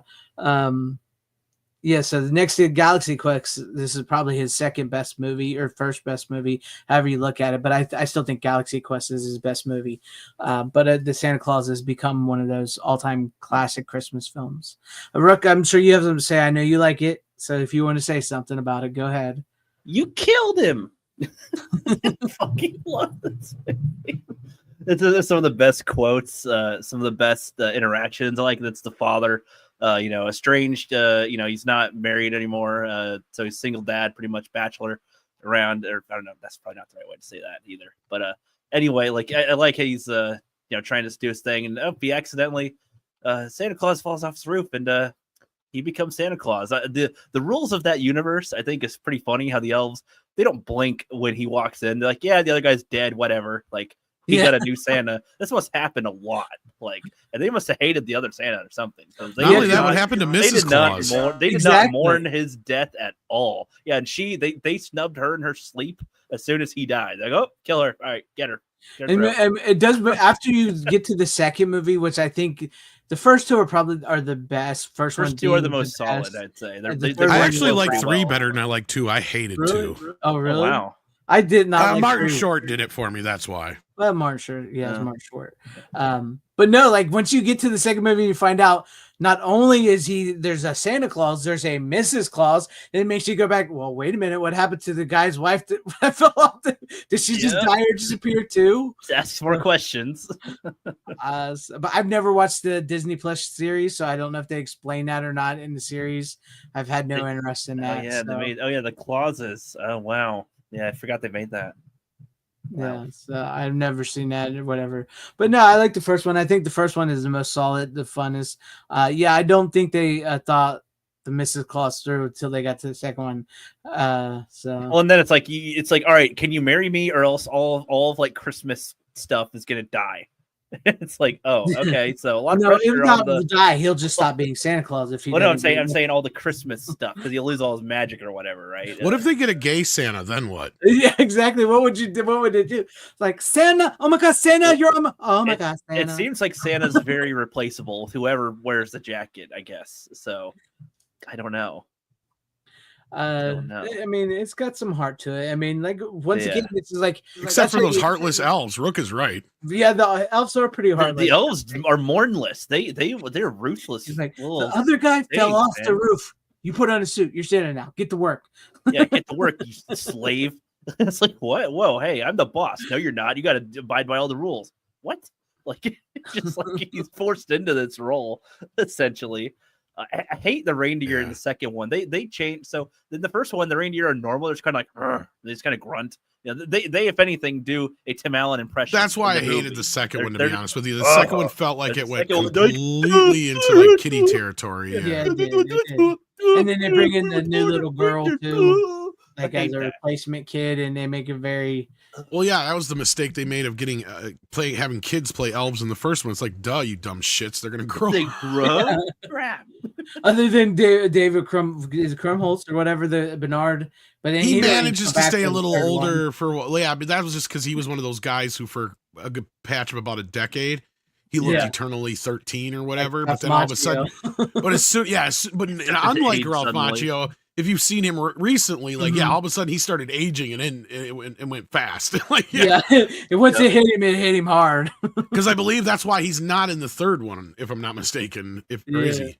He's not in the third movie. I was gonna say, I think they just made a comment about Bernard not being there, and it's like, yeah, you go see what Bernard looks like now. That's why he's not there. I like his mispronunciation. A Barnaby, a Bernard, whatever. He's just like keeps on pronouncing his name wrong. Not just casual things. I like it. Like he kind of. I remember seeing it in the theaters. It was a pretty big deal when it came out. Yeah, I think I saw it in the theaters. I like the idea that he's like slowly transforming into Santa Claus. Like he's not Santa right away, but he slowly throughout the year becomes Santa Claus and sort of. The like movie's understands it a good, little but bit it's like better. so borderline gimmicky at times too, where it's like No, I agree. Yeah, it almost feels like a fake trailer in another movie at some point. it was one of those ones I think came out at the right time for it to come out. Yes, And yeah. if it was had, like if it was a year or two later, it would have not been. Which is why I don't well. think the sequels work, regardless of which one you like. If Yeah, you like it's either. like as sequels go, they're not as atrocious as most sequels are. If anything, I'd say they're just pointless. They are on the they're pointless sequels that are good enough. They pass the smell test. The beef of the story is in the first film, and you got to kind of repeat that rapport through, or that gimmick throughout the rest of the films, and it just doesn't work. Yeah.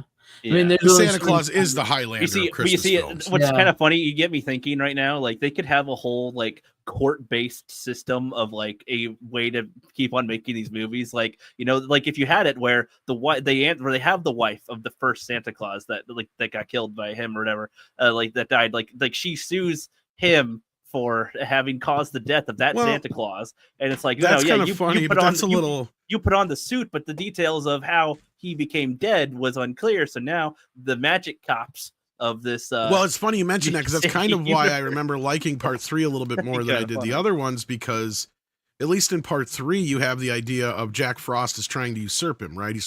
He's using the rule of if you kill Santa, like, and that's the thing I'm sitting here thinking of, like, that's where your sequel should have went, is like you have other people trying to get that from him because they want that power. There's your bad guys. Well, and you can have a magic lawyer of some kind that's like somebody finds out all you got to do is kill Santa Claus trying to figure out all the rules here, and super magnifying glass, like well, that's what Jack Frost does in the third film. If memory serves, he finds out all he's got to do is kill him, and he becomes Santa Claus, and that's what he wants. He wants the power of Santa. Honestly, that really should have been the second movie. That's the one thing I was like, I didn't like about the sequels, and it's something that irks me about superhero movies as well, is like when I'm watching a movie, say about Santa Claus, I want to just see Santa Claus. I don't need to see, we've stepped into a whole world. Now we have this whole council of mystical creatures like the Justice League. There's a Tooth Fairy. There's the Sandman. There's Jack Frost. It's like, can I just see Santa Claus?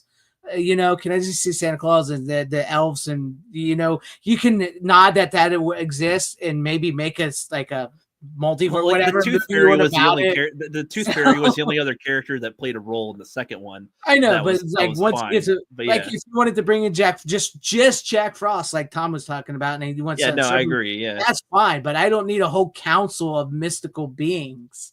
That's why I like the first one so much, is because it's for as fanciful as it is, it feels real. Yeah, there's a lot more grounding to it, and it shows the North Pole, and it feels sort of real. Yeah, they're grounding to it, and then they like add little things here and there of magic when you look away and you look back and there's something there. Kind of was their way of doing it, and then like even the little kid adds like technology in with the magic stuff.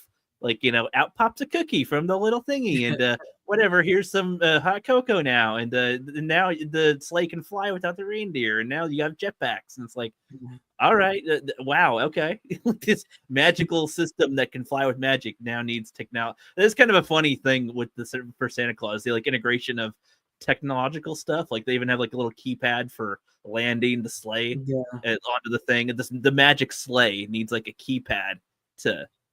I don't know. You gotta blend it in. But no, that's what's always irked me about like sequels and stuff. Like, no, I'm not against like other superheroes and stuff or mystical creatures, whatever, in these type of movies showing up. It's just like if I'm going to watch a movie called The Santa Claus, I just want to see the Santa Claus. You know what I mean? And if you want to do like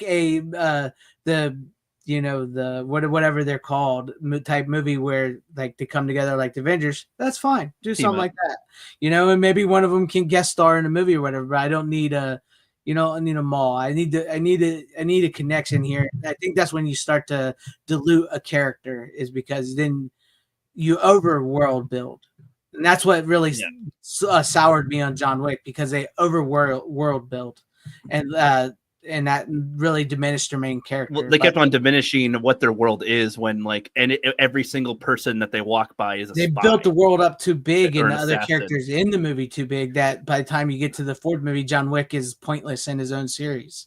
I still think John Wick 4 is fucking amazing. I don't care. I have no idea how you can come away with that. Yeah, whatever. But anyways, I don't give two shits. I think it's amazing. That's fine. Yep. No, that's fine. That's fine. I think it's amazing. I love it as an action movie in general. I think it's amazing. Great characters too. That's the other thing. I like the characters for the most part. And you know who the weakest character is in that movie? John Wick. I'm around. Why? See, here's the thing. I'm okay with them introducing more characters in a fourth movie when you already have 3 other movies where. But here's the thing. No, they're also his best of the main. When it's the finale of the main character, and you introduce 5 new characters that are exactly like friends. him. They're all old friends, like the old characters in the other movies. Your character. If you're going to bring it back to your main character and end him off, make your main character the focus of the movie. Also, have the balls to end a movie. You know, like to end your series. Like have the balls to do it. No, I thought the ending was good in John Wick 4. But the thing is, it's an hour and a half too long, and the hour and a half of the movie is not even spent on the main character. And the character has like no actual motivation anymore, really. He's just like, I'm around. Yeah, his motivation is over by the beginning. I like endangering my friends. I don't know. Whatever. Anyways, but Santa Claus, there you have the Santa Claus. Well, Rookie didn't even like any of the other sequels, so I'm not even surprised that he disliked. Well, yeah, but I can give you every reason why. If we were, I haven't watched part 4, and I have no desire because 2 and 3 were so much. Oh, I'm watching a video game happen. Yeah. I think 4 is better. I think it's on par with the first one, in my opinion. You and Culture Casino are the only 2 people who like that movie. I think it's great. I really do. I think it's a fucking awesome movie. I mean, fuck, if Culture I will likes watch that it movie, sooner than later. I got to rewatch 2 and 3 though. I mean, fucking knowing you'd probably not like it. You're hard to please at times, Tom. Oh yeah, I'm a hard fuck. I'm no easy lay. I mean, he just showed me boobs and I'm good to go. God, Nosferatu, oh my god. Oh man, we're gonna have to talk about that soon. But Tom, to you, if you're ready. I thought Tom already went. He just did Santa Claus. I have another one that's snowy. Mm-hmm. And it's about a grumpy man who's up on a mountain. You guys know what I'm talking about? Tom has a theme of movies tonight, like you said. A grumpy man, nobody's gonna guess? The Grinch? No, but close enough. Clint Eastwood up on a mountain. The Eiger Sanction. Let's be real. If they were gonna make the Grinch back then, wouldn't Clint Eastwood be perfect for the Grinch? Yeah. I hate Christmas. I hate everything that has to do with Christmas. I feel like he can't be quite as animated. Noise. I'm gonna go kill the sons of bitches. He'd be like the Grinch if a grenade went off by the Grinch and he's like, reduced to that. How to Grinch Stole Christmas with a Dirty Harry plot would be fucking amazing. I think it'd be funny if he's like, take all those Whovilles out down in Whoville. Yes. You look at the Whovilles and all their noises on. You look at how crazy every last damn all year long. I don't blame the Grinch for one. I know what you're thinking. Did I steal one present or 2? But I gotta ask you, did you carve the roast beef or didn't you? Well, did you? Punk. Okay, you know what? No, that needs to be Clint Eastwood's last movie. Is his own adaptation of How to Grinch. No, he just makes a movie called Anti-Claus. But he's not in any green he's not in any green makeup either. He's just like there. Instead of bringing Christmas and joy, he's bringing the fucking boom, baby. It's all over now. Actually, the Eiger Sanction. The Eiger. This is the famous poster that Bob Iger has on his wall, I guess, with his face over, supposedly over Clint Eastwood's or something like that. That's the rumor. But anyhow, the movie itself was a bit of a letdown. It's not one of Eastwood's best. It's really slow moving. The plot is kind of lackluster in the whole way. It's kind of funny you brought up John Wick because that was my jump off point there. Besides trying to get you guys to think it was the Grinch I was talking about. Oh yeah, there you go. But he plays like an assassin who's kind of retired, but he gets kind of blackmailed-ish, sort of. Not quite blackmailed, but like a guy who saved his life. So he owes him one, gets killed, and so he gets the opportunity to go after the guys who killed the guy. that makes sense. But of course, the guys, they don't know exactly who it is. They just know he's going to be in a party that's taking the Eiger. And of course, Clint Eastwood just happens to be a climber in his spare time, as a hobby. And he's one of the few guys who's tried to climb the Eiger Sanction, or the Eiger, and he didn't make it. But they call it the Eiger Sanction because it's the sanction. He's sanctioned to kill the guy, and he's supposed to do it on the Eiger. But yeah. Yeah. It's all right. It's just kind of slow moving. And yeah, I mean, the vistas and the way it's shot and all the beauty of the mountains and all that stuff's really cool. And the 4K Blu-ray looks fine. But I mean, I can't really recommend it as far as like top 20 Eastwood films, though. Right. I've heard about it. I've never seen it, but it's never been one I've actively, went after as a Clint Eastwood movie I wanted to see right away. So, but this is the new Kino. I think. So does it look? Yeah, good? it's not that old. It's just come out like 2-3 weeks ago. Yeah. Yeah. So. Yeah, I can't talk about it because I've never seen it, so I don't know. But you definitely have a theme of the Christmas movies you went for this year, Tom. I mean, it has nothing to do with Christmas, but it's snowy on a mountain. Yeah, I've done that. I've watched movies where it's just like, hey, that's snow. I'm gonna watch it. It's Christmas time.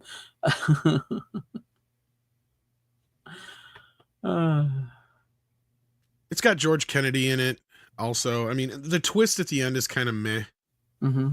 And you kind of find out half the twist, like 2/3 of the way into the film. It's just really slow moving is the problem. It's like 129 minutes. This is a movie that feels like it should be no more than 97 minutes tops. And it would I think Eastwood got a little too leisurely with showing off the vistas and, the mountains and all that kind of crap to where it seems to take forever for them to get on the mountain. And then when they do, it's a play-by-play the entire time. Oh yeah, we're filming a movie. Crap. Oh yeah. Yeah, that's the thing. And I don't know if anybody agrees with me. Maybe if I just saw this as a kid, I would like it more. But and again, if anybody out there likes it, I totally understand. It was probably a really thrilling film when it came out. But I mean, I've seen stuff like Cliffhanger now. Right. So that makes this look quaint in comparison. It's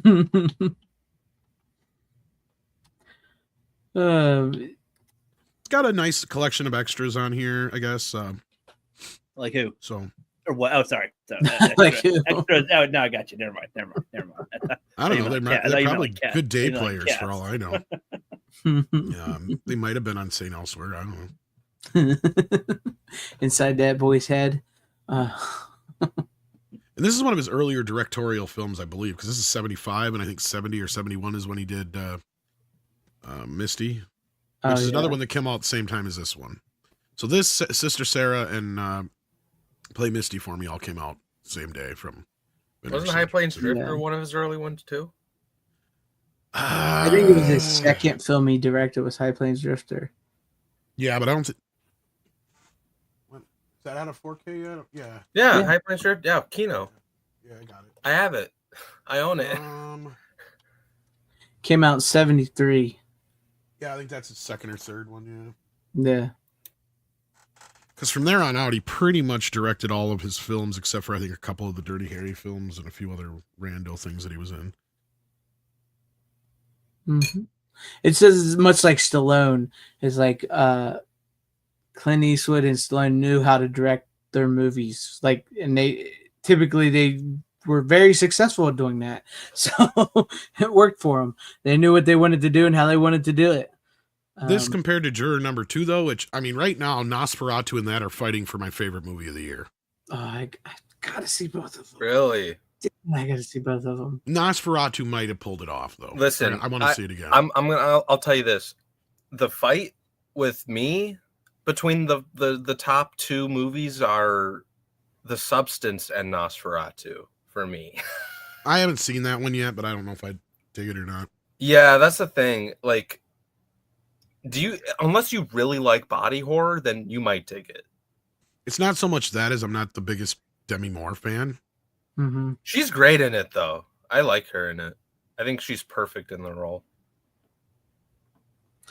Snowdub, if he watches like regular horror, he might be okay, but it might be one of those things like, it's kind of funny because I did see, it was actually kind of a packed show.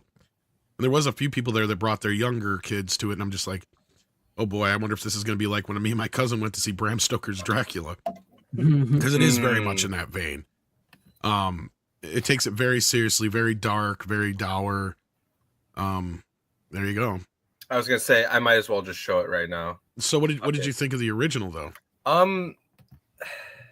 I have a weird relationship with silent films. I mean, I took a class that's based on mostly silent films. You should have watched the one where I did the score. Exactly. I will get to that at some point, Tom. I promise. I've been busy as fuck. I needed to watch like the original version, but I bought the Kino like a while ago.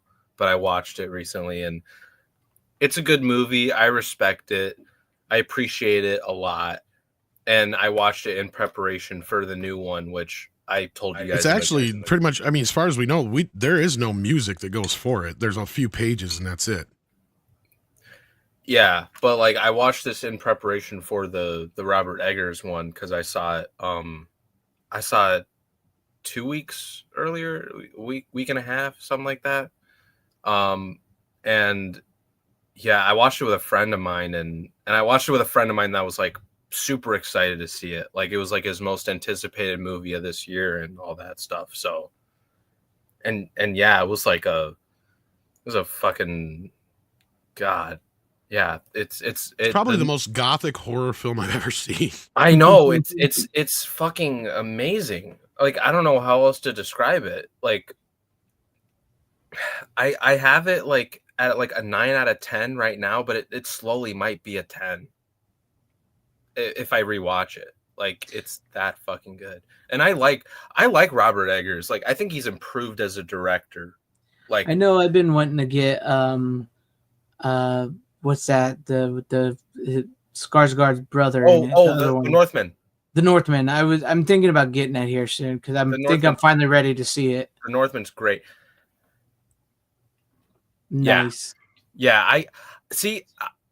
I'm at a 9 out of 10 right now, but like I said, it might grow to me as a 10 out of 10 because it's super well made, and like there's even certain shots that look like they're from some of Robert Eggers' like other films, and they work very well. Like there's certain shots where I'm like, this looks like it belongs in like The Witch and the Lighthouse and stuff, but it works very well in this.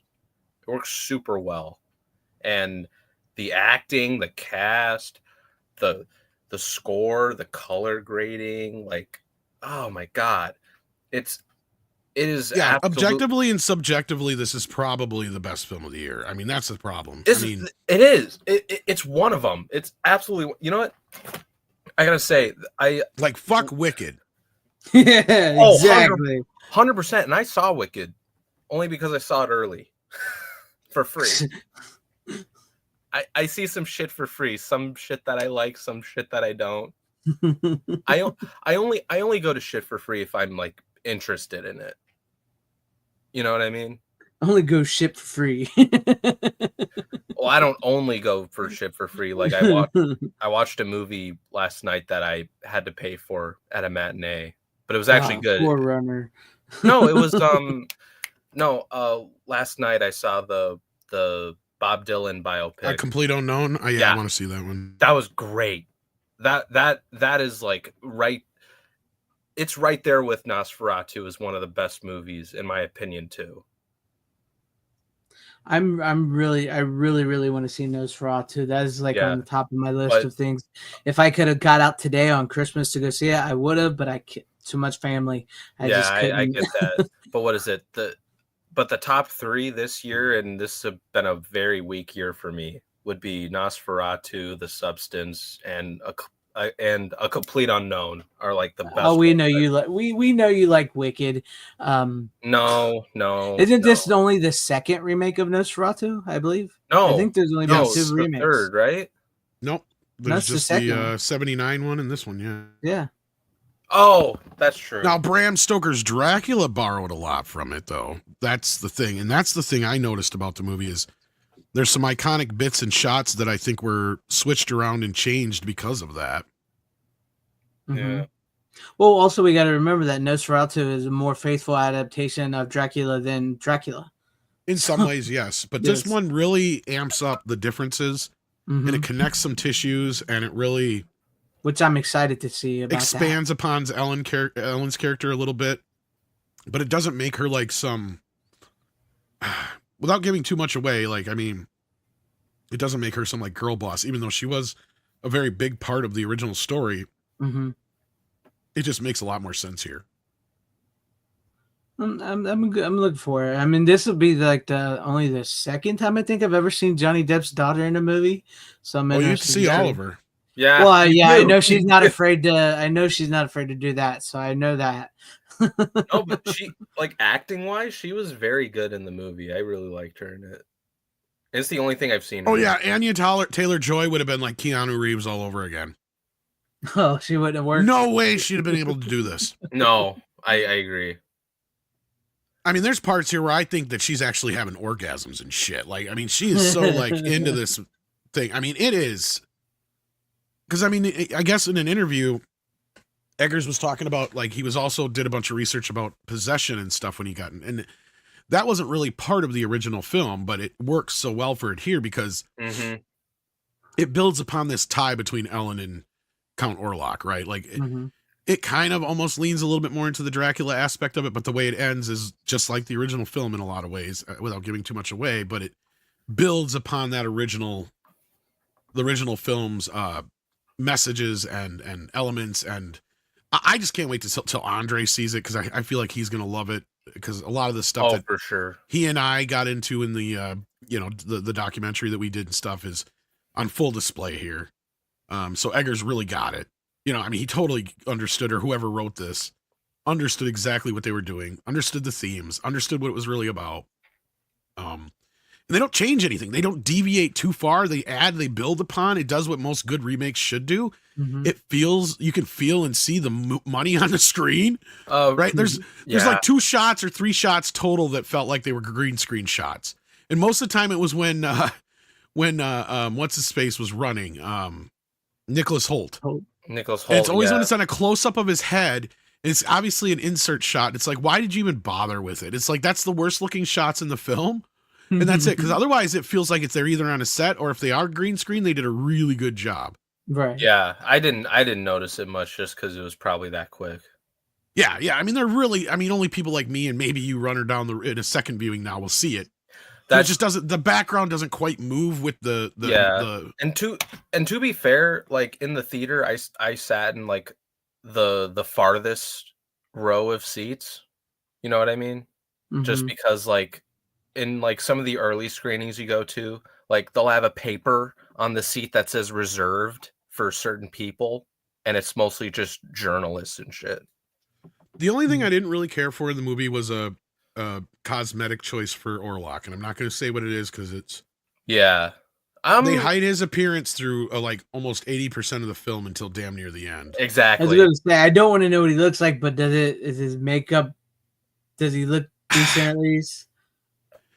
That's the problem. It's kind of it's not bad. It's not like glaring bad. It's just there's one choice they made with the look. I know it. I think I know what you're going with. That I understand why they did it, but I didn't like it on the character because it just feels out of place. Okay. I know what you're talking about, and I felt the same way.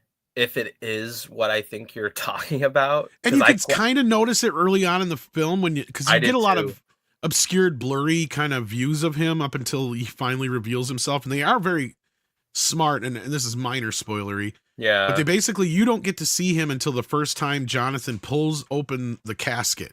And that's the first time you get a real good look at him. And other than that one little thing I didn't care for, which is kind of an extension of another thing, which people have already seen. So this kind of gives it away, is there's a big tuft of hair on the top of his head. But obviously the rest of his body is completely I didn't mind that so much. The tuft wasn't such a big deal. It was the extension of that, because that's the idea of, okay, so he can still grow hair or some shit like that.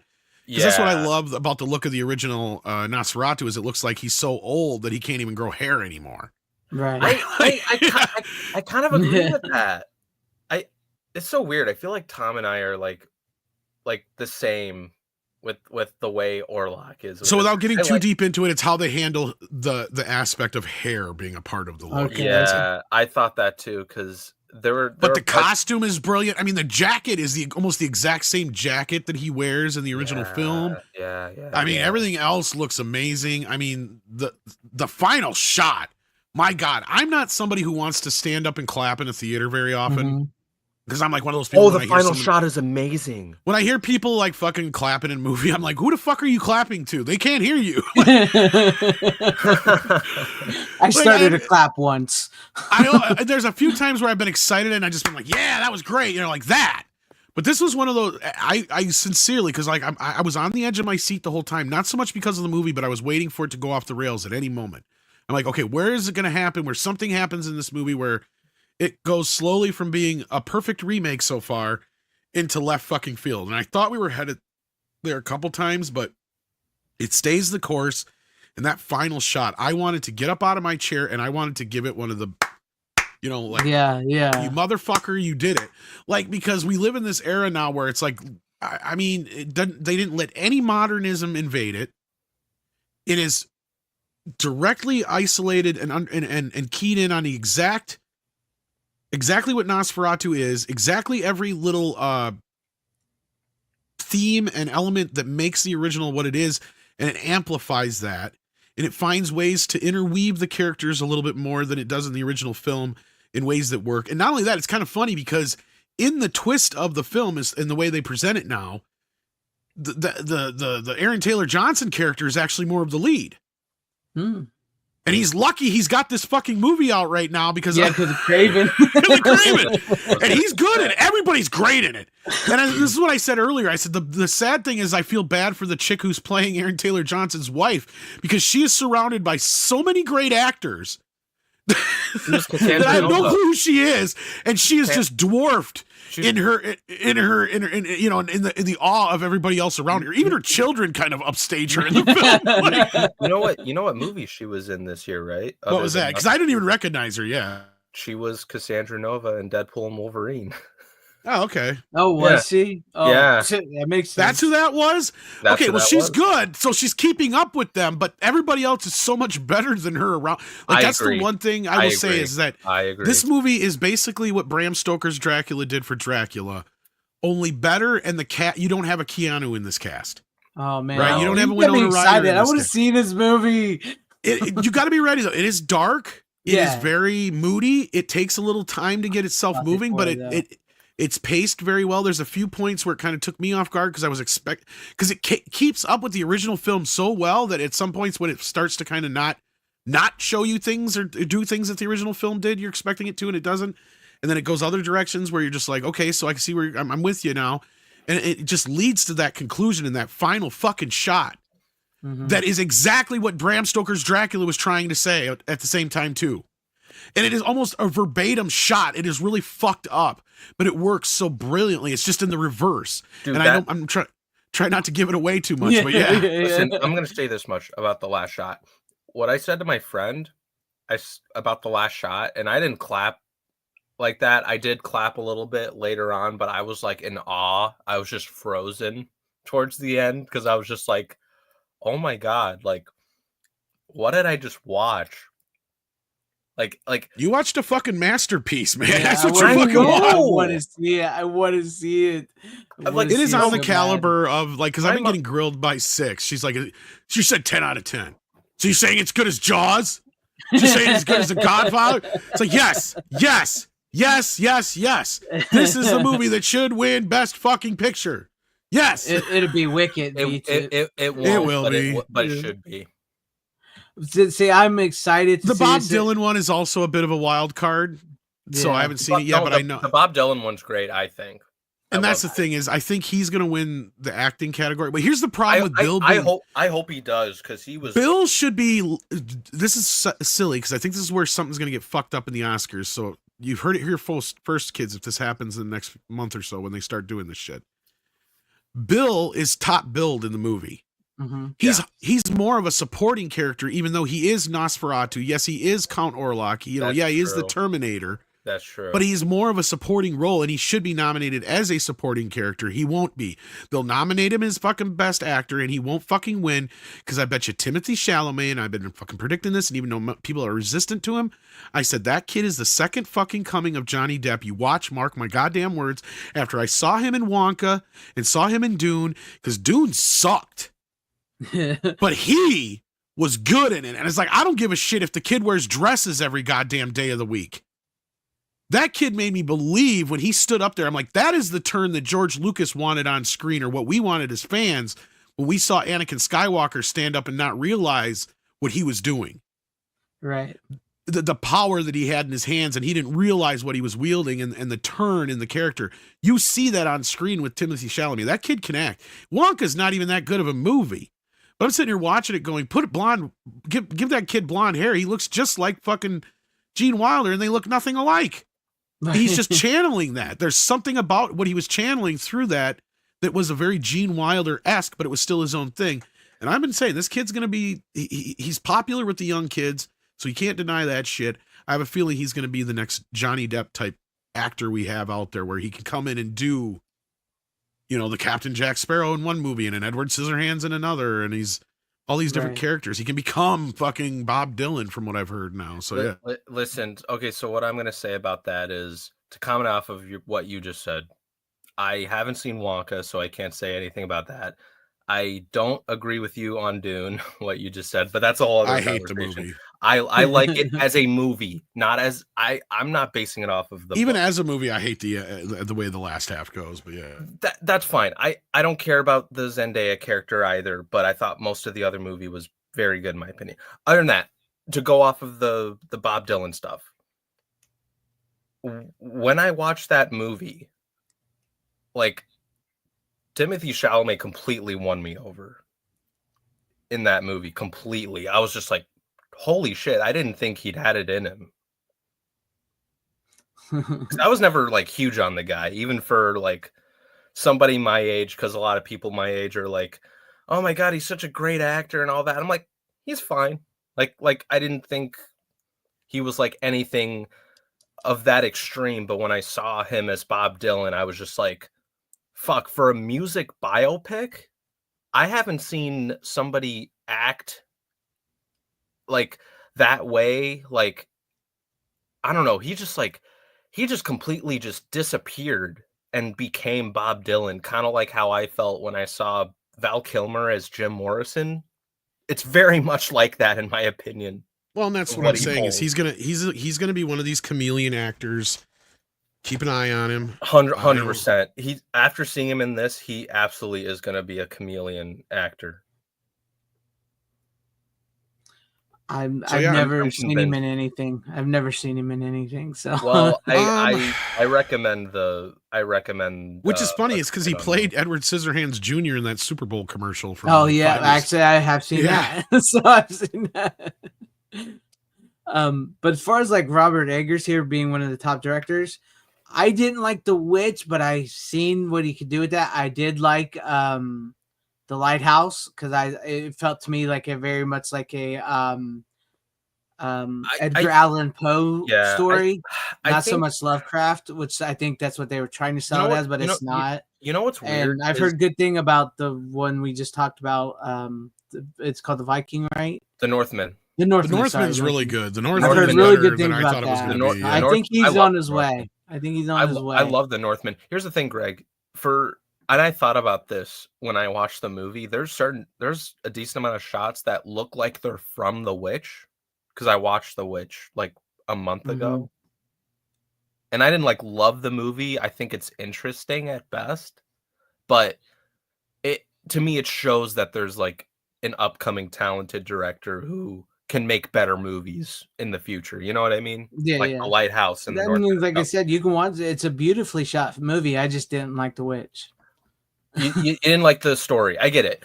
Yeah, the story and the characters. I would, but the movie is actually beautifully shot. I understand that completely. But here's the thing: there's certain shots in Nosferatu that look like they're from The Witch, but because of that, I'm like, oh my god, this is like the more improved version of The Witch.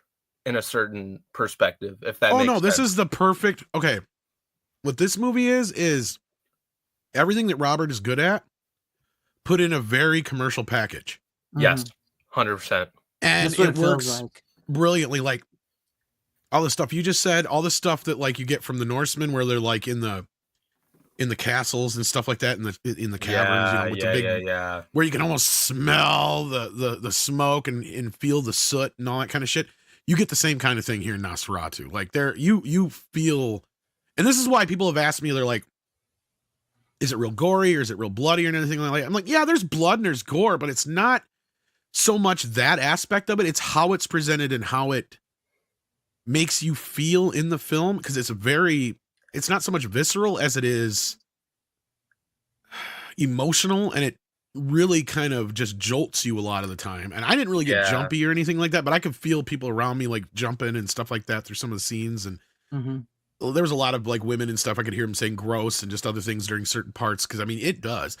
There's like there's one scene with a character where like you can just kind of smell the shit and horribleness around them and the smell of death and what it probably smells like to be near them. You can almost imagine that's probably what Orlok probably smells like too, or something like, you know, just, you can almost smell and taste the movie. That's how good Eggers is at making you feel like the world is lived in. That's true. And he did the same thing in Norseman. And I haven't seen The Witch or Lighthouse yet, but the Lighthouse. Lighthouse is very gothic, and it's very much a Edgar Allan Poe story. With he has a similar thing happen in this movie, because didn't he have like, wasn't there a thing where like he killed a seagull or some shit in the lighthouse? Yeah. Okay, like in this one too, he's got it out for a pigeon in this one, I'll tell you what. And it looked real. I was like, holy shit, did that really happen? Did that dude do that? Like, also, what about those 200 rats or whatever? There's so many fucking rats in this movie, man. I know. Yeah, I like, heard about that. Fucking like, was it because Willem Dafoe talked about it a lot in interviews, because he had to like act in front of like live rats. Is this true? Dracula 2025, Elizabeth Olsen and Keanu Reeves. Keanu is playing a different part, not Harker. Is that true, or is he just making a joke? That's gotta be I could see it be real though. That's got to be a joke. I could see it being real, but that seems unrealistic at the same time. I could see them having Keanu play Dracula. Yeah. He would work. Fair point. I didn't think about that. It would be. He hasn't played a bad guy in a while. With his age now, he could play Dracula. And I don't mean like Shadow the Hedgehog. I mean like an actual bad guy. I know what you mean. I don't know.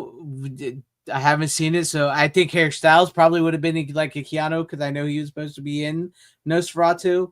Oh no, it wouldn't have worked with anybody, but it's in the film. Yeah, I was gonna say Lily Rose Depp was really. She's gonna get nominated. You think so? I think so. Okay. She'll lose out to probably one of the girls from Wicked, but yeah. Okay, it's a joke. I'm curious if this film would even get awards recognition. I'm only saying this not because it will. I don't not because I don't want it to. It's just like they don't. It just won't win. No, that's the thing. It definitely won't win. But like, even for nominations, I feel like a movie like Nosferatu doesn't even get recognition. I think they're going to recognize Wicked. I think that's Wicked, stuff like that's going to get it. Yeah. You know, the awards don't really mean anything anyway. So. No, I think you're right. Wicked's going to sweep most of the main awards. The big controversy is going to be over, like I said, people will make a noise about the Bill Skarsgård thing, I bet, but it won't matter because everybody will be wrapped up in who are they going to put in. Either like Ariana Grande and Cynthia Erivo are going to wind up both in Best Actress category, or they're going to have to fight over who's going to go in the. And I think we know who they're going to give it to. Yeah. Yeah. Cynthia Erivo's walking home with gold that night, regardless. And she doesn't deserve it. Because everything I've actually heard people talk about that is like Ariana Grande steals the movie. So she's actually not. That's where if they're smart, they'll put her up for. Oh, sorry, I was just gonna say if that's where they're smart, that's where they'll put her up for supporting actress, and she'll win that. Yeah. Oh, 100%. All right. Well, But I do have a feeling that Timothy Chalamet might walk away with the award for Bob Dylan. I hope he does, because I was that impressed with him as just Bob from all Dylan. the buzz I've been hearing. I think that's where it's headed. Yeah, no, after seeing him in, but I think Wicked's going to end up getting like 6 or 7 of the major awards, including some of the costume and whatnot, and they'll split it a little bit with Nosferatu, and that's all Nosferatu will be the costumes. It might get like Nicholas Hoult will get supporting actor or something like that, possibly. Lily Rose will get nominated for Best Actress, but she'll get beat by fucking Cynthia Erivo. You watch. Mm-hmm. So yeah, which is sad because she deserves it for this. I mean, this girl actually went all out for this fucking role. She was good. She was really good. I could see her, like, I don't know. I can see her father's kind of not there yet, but you know, she's a really good actress where I can see her father's genes in it for the most part. You know what I mean? It's a good thing she's got her own thing too. That's true. Yeah. That's true. It's a good thing she got away from yoga hosers. So yeah. Oh yeah, this is leagues difference. Like, I mean, she barely even feels like the same actress. That's my point. Like, I know that's what I'm seeing. Like when I'm seeing the trailers, and because like that's the only reference I know of her. It's like when I see the trailers, it's like, oh, so now she's an actual actress. You know, when I see the trailers and stuff compared to like what I've seen of her in the past. So I'm excited. She gives it her all in this film. I am very excited to see this movie. True. Very. I don't mean that just in the nude. I mean that in just like literally. Yeah. I know what you mean. I'm super excited. But go ahead, Renner. No, but I was gonna say with like the Bob Dylan stuff, I hope Chalamet wins Best Actor just because he kind of deserves it, at least for this role. I think it's his best performance I've ever seen him in. Like I will fucking die on that hill. Right. I can't think of anyone else this year that would like win Best Actor, but also I hope The Substance, which it's been nominated for like Golden Globe, so it might have a chance in the Oscars, maybe. But I like this. I like The Substance a lot. It's fucking amazing. That's one of those movies that sometimes gets a nomination for like best screenplay or something like that, but never wins. Yeah. I mean, I hope at least give it to makeup or some shit, because the prosthetics in that movie are like, that's a plausibility. I forgot about that part. Yeah, that's always a plausibility, but. Like, the thing is, with this year, like, if Nosferatu doesn't win for makeup, it probably will be something like that, I guess. No, here's the thing. I'm going to be real as fuck with you. Like, having seen The Substance, I think The Substance would beat Nosferatu. Probably, from what I've heard, yeah. I like Nosferatu, but I think The Substance would... I think The Substance is like a step ahead. Well, and I can't think of any other bigger... special effects film this year, so no, it would have to be The Substance for me. All right, well, let's close it down and that's before we get any further on that. How many you got left, Tom?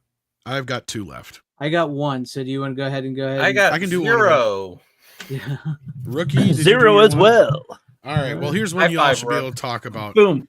It's a story about a man in the city trying to find himself on Christmas, seeking out connections of some type, one way or the other. But all he does is just seem to attract individuals like the Wet Bandits. So yeah, it's Home Alone 2, Lost in New York. I love your description of the movies tonight. You could tell you've seen an actual theatrical movie this weekend because the way you're describing. I'm just having fun seeing if you guys can guess what it is. I was getting close, but I couldn't. It wasn't clicking. And this is actually part of my old version of the and I don't know if they've ever done a redo of part 2. Yeah, part 1 got the 4K one, but which actually this might even be that scan because this is the family fun edition or whatever it is. Didn't part 2 get a 4K too? No, it hasn't yet. And I even checked on digital; it still hasn't on digital either. Well, Disney's probably not going to. Yeah, well, they should. Actually, I'm surprised they haven't yet. Because Home Alone 2 is pretty popular. Honestly, you want to know the truth of why I don't think they have? Trump. Yep. That's what I was thinking too. No, I'm not kidding. I think that's the only fucking reason we haven't got it yet. Think so, yeah. My only other big complaint with this movie right now is there's nothing for special features on here. You don't get any of the cool like fucking trailers and making of we got. and Fox premiered the fucking music video for Alone on Christmas right after The Simpsons. And that's not on here. Like Home Alone 2, when they rolled that movie out, it was fucking huge. I remember the Hardee's deals and everything. Like that was that movie of that Christmas. What if they CGI Trump out? What if they CGI Trump out with Jar Jar Binks or Dewbag Lizards or something? Didn't they cut him out on Disney Plus? Didn't they cut him out on Disney Plus? They've cut him out of a few different versions, and I can understand how they can get away with it because it's just a pointless cameo. It doesn't really add or subtract anything from the movie. They claim it's cut out for time. Yeah, I think we know. It does work, but it's like, because supposedly it had been cut out prior to. Regardless, even if it gets cut out, I still think Trump gets paid. Regardless. It's also a useless thing to cut out, though, as well. Though it's like it doesn't drag the movie down either, and it's it's just literally all it is technically other scenes you could probably. He walks into the plaza and he goes, "How do I get to the lobby?" And Trump goes, "Just down the hall and up this to the left here, or whatever." And that's it. That's all it is. Yeah. And then just have Trump kind of looking at him because he's kind of like surprised that the kid didn't recognize him or something like that. I think is the joke. Yeah, because he didn't but then what do you think about Home Alone 2? Because I remember seeing it in theaters. I mean, I was the perfect age when this came out. You're fairly close to mine. You were a little younger, but I mean, the first film was a huge smash success. So, like I said, when this one come out, it was they bombarded you with this film. It was on everything. The soundtrack, the book. I remember having the novelization of it, and they had coloring books and storybooks and you name it. It was everywhere. The only thing they didn't have was like action figures, which really is weird. Of all the franchises, they never had an action figure set of until they had the Talk years. Boy though. So yeah, that was what I was going to say because they had the Talk Boy, they had the soap. Why would there be action figures Home Alone? Why wouldn't there be? Yeah, I mean, you wanted Kevin and the Wet Bandits. This is where a no-brainer comes in. The whole point of 90s toys was playable action, right? Like, so you have a bunch of burglars that you could throw into a... Can you imagine the Kevin McAllister fucking trap set? Yeah, like the mousetrap type thing with him. Exactly. And the Wet Bingo. Well, that sounds more like a board game. That sounds more like a board game than like action. Doesn't matter. That was all those things were just one or two little gimmicks put into a toy. And then I'm like, this thing is screaming. Like, why do we not have Kevin and the Wet Bandits as figures in the fucking play set of, and you buy that's the other thing is like, it practically prints money. You're like, all you got to do is just keep up making traps. Like, it's just cheap. Those cheap gimmicks they come up with. They just come up with a little gimmick on a thing.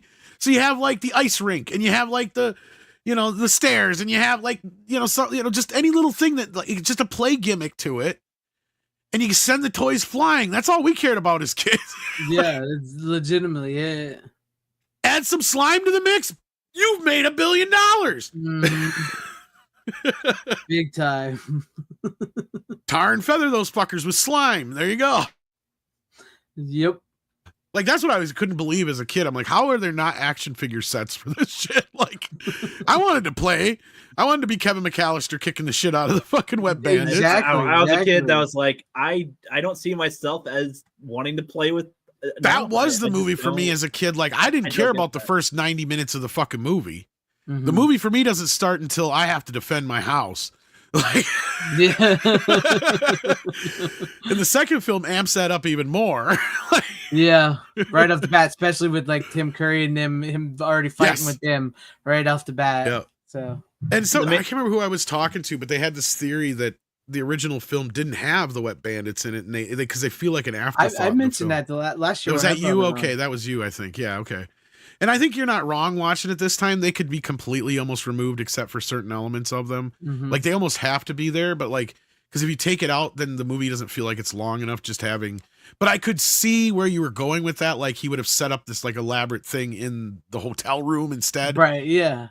For Rob Schneider and Tim Curry and whoever, but yeah.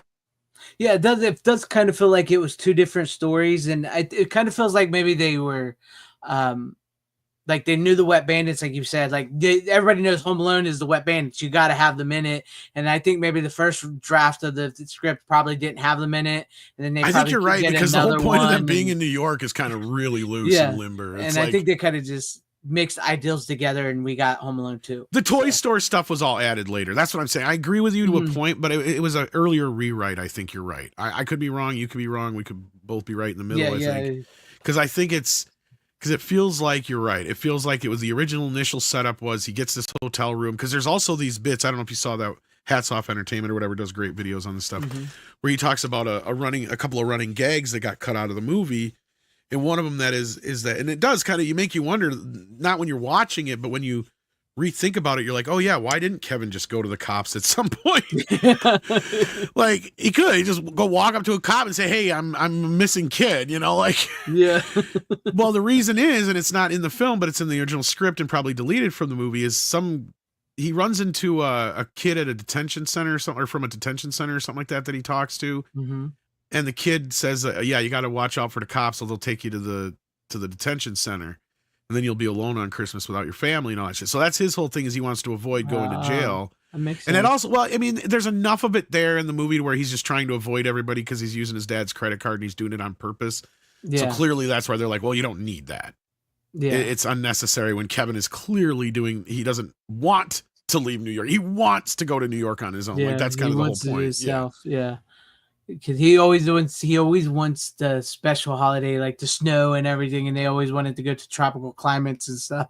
But otherwise, yeah, this movie is basically a worse version of Terminator 2 in a sense that you can tell it's just a carbon copy of the original. And you're right, like it almost feels like at some point somebody in the studio said, how can you do this without the wet bandits? It's like, well, yeah, but we got the Tim Curry character and the Rob Schneider character, and they keep trying to come in the room, and you have little gimmicks that way, and it's like no, you got to build up to. I feel like you have to be more integral to the plot, where like maybe they set out to try to get revenge on Kevin, and they get him at the airport. That would have made more sense. They kind of confuse him, and so he gets up on the wrong plane on accident, or like, you know, they cause him to go on a different plane, and so they follow him on there. Well, even them getting part of the problem is that they just New York, like, you know, I don't know. I feel like that could tie it together. That would have worked better. And part of the problem is that obviously Macaulay Culkin's more than a year older. You can tell. Yeah. And they said it the year after the first one, even though it came out 2 years after the original. Yeah. And you're like, you could have just set this out a couple more years later to make it a little bit more believable. And then on top of that, being that the Wet Bandits maybe only had like some petty shit on their record, they probably would have gotten out in a couple of years. Like they would have probably been charged with like 5 years and got out in 3 years of good behavior. Essentially. Yeah, basically robbery. You're not wrong. And that's what I'm saying. Like if you look at it, they wouldn't have spent a real big amount of time in prison. I mean, they caused some damage to the houses a little, but like Kevin caused most of the damage. He completely fucked, except for the houses. Yeah, you're right, because they flood the houses. Yeah, he floods the houses and stuff. But so that's more that would have been shit the joke that gets them their extra time. Like, oh, you had an extra 2 years because you did flood the houses. Well, they wouldn't even give them so much time as it would just add it on to the damages is all they would really do. I mean, it may have tacked a little bit, but you know what I'm saying? Like in a prison system like that, being that Harry and Marv wouldn't have been known as, and I highly doubt they had a huge record. You can just say they petty slipped thefts out of and their, shit like they that. Slipped out of the police. They don't do armed robberies. They don't do anything that's like. They don't even carry weapons. They just exactly. That's my point. So like, they would have really only been charged with like minimalistic to a slightly aggravated assault, maybe on Kevin. But if anything, they probably could have flipped the switch on Kevin a little. Well, I'd say, actually, you could say maybe impersonating a police officer for Joe Pesci. You'd have to prove that he remembered that too, though. That's the whole thing. Well, with all the witnesses in the house, they don't remember who it was. But that's why I love that meme joke that Donald Trump pardons the Wet Bandits. They've been in prison too goddamn long. They didn't do shit. They apologized and paid their debt. That's right. They were punished by Kevin anyway. I just love how the movie presents it like they're going to go to prison forever. And it's like, no, they'll probably sit 5-10 years tops. And that's even being harsh. Because they're non-violent criminals for the most part. They're not going to leave them in there. They're going to just push them out on probation or some shit. Yeah. Just having them escape also felt like, that's what I was agreeing with you, Greg. Is like, they slipped away. It all feels like that's what, and that's probably why the movie runs 15-20 minutes longer than the first movie too, and that's part of its problem. And it is because a lot of that ending shit is all tacked on with the Toy Story. I don't like the addition of the Dove lady. Like it's just a full. She's there just to have a fucking of the crazy guy that the older brother said. If they had a character that again sort of played into it a little better in some sort of way, maybe it would make more sense. But it's just another random person he's scared by, and then actually is okay with. It's like, well, the problem with this movie is it's good. It's fine. It's for the most part, it's fun. That's why I do enjoy watching it. It is fun. It celebrates what it is. But it's almost kind of strange that Chris Columbus directed these two films, and he's the guy who wrote Gremlins originally. And then you have Joe Dante, who went and took Gremlins 2 to the extreme. I was watching it this time, and I'm thinking, you know what?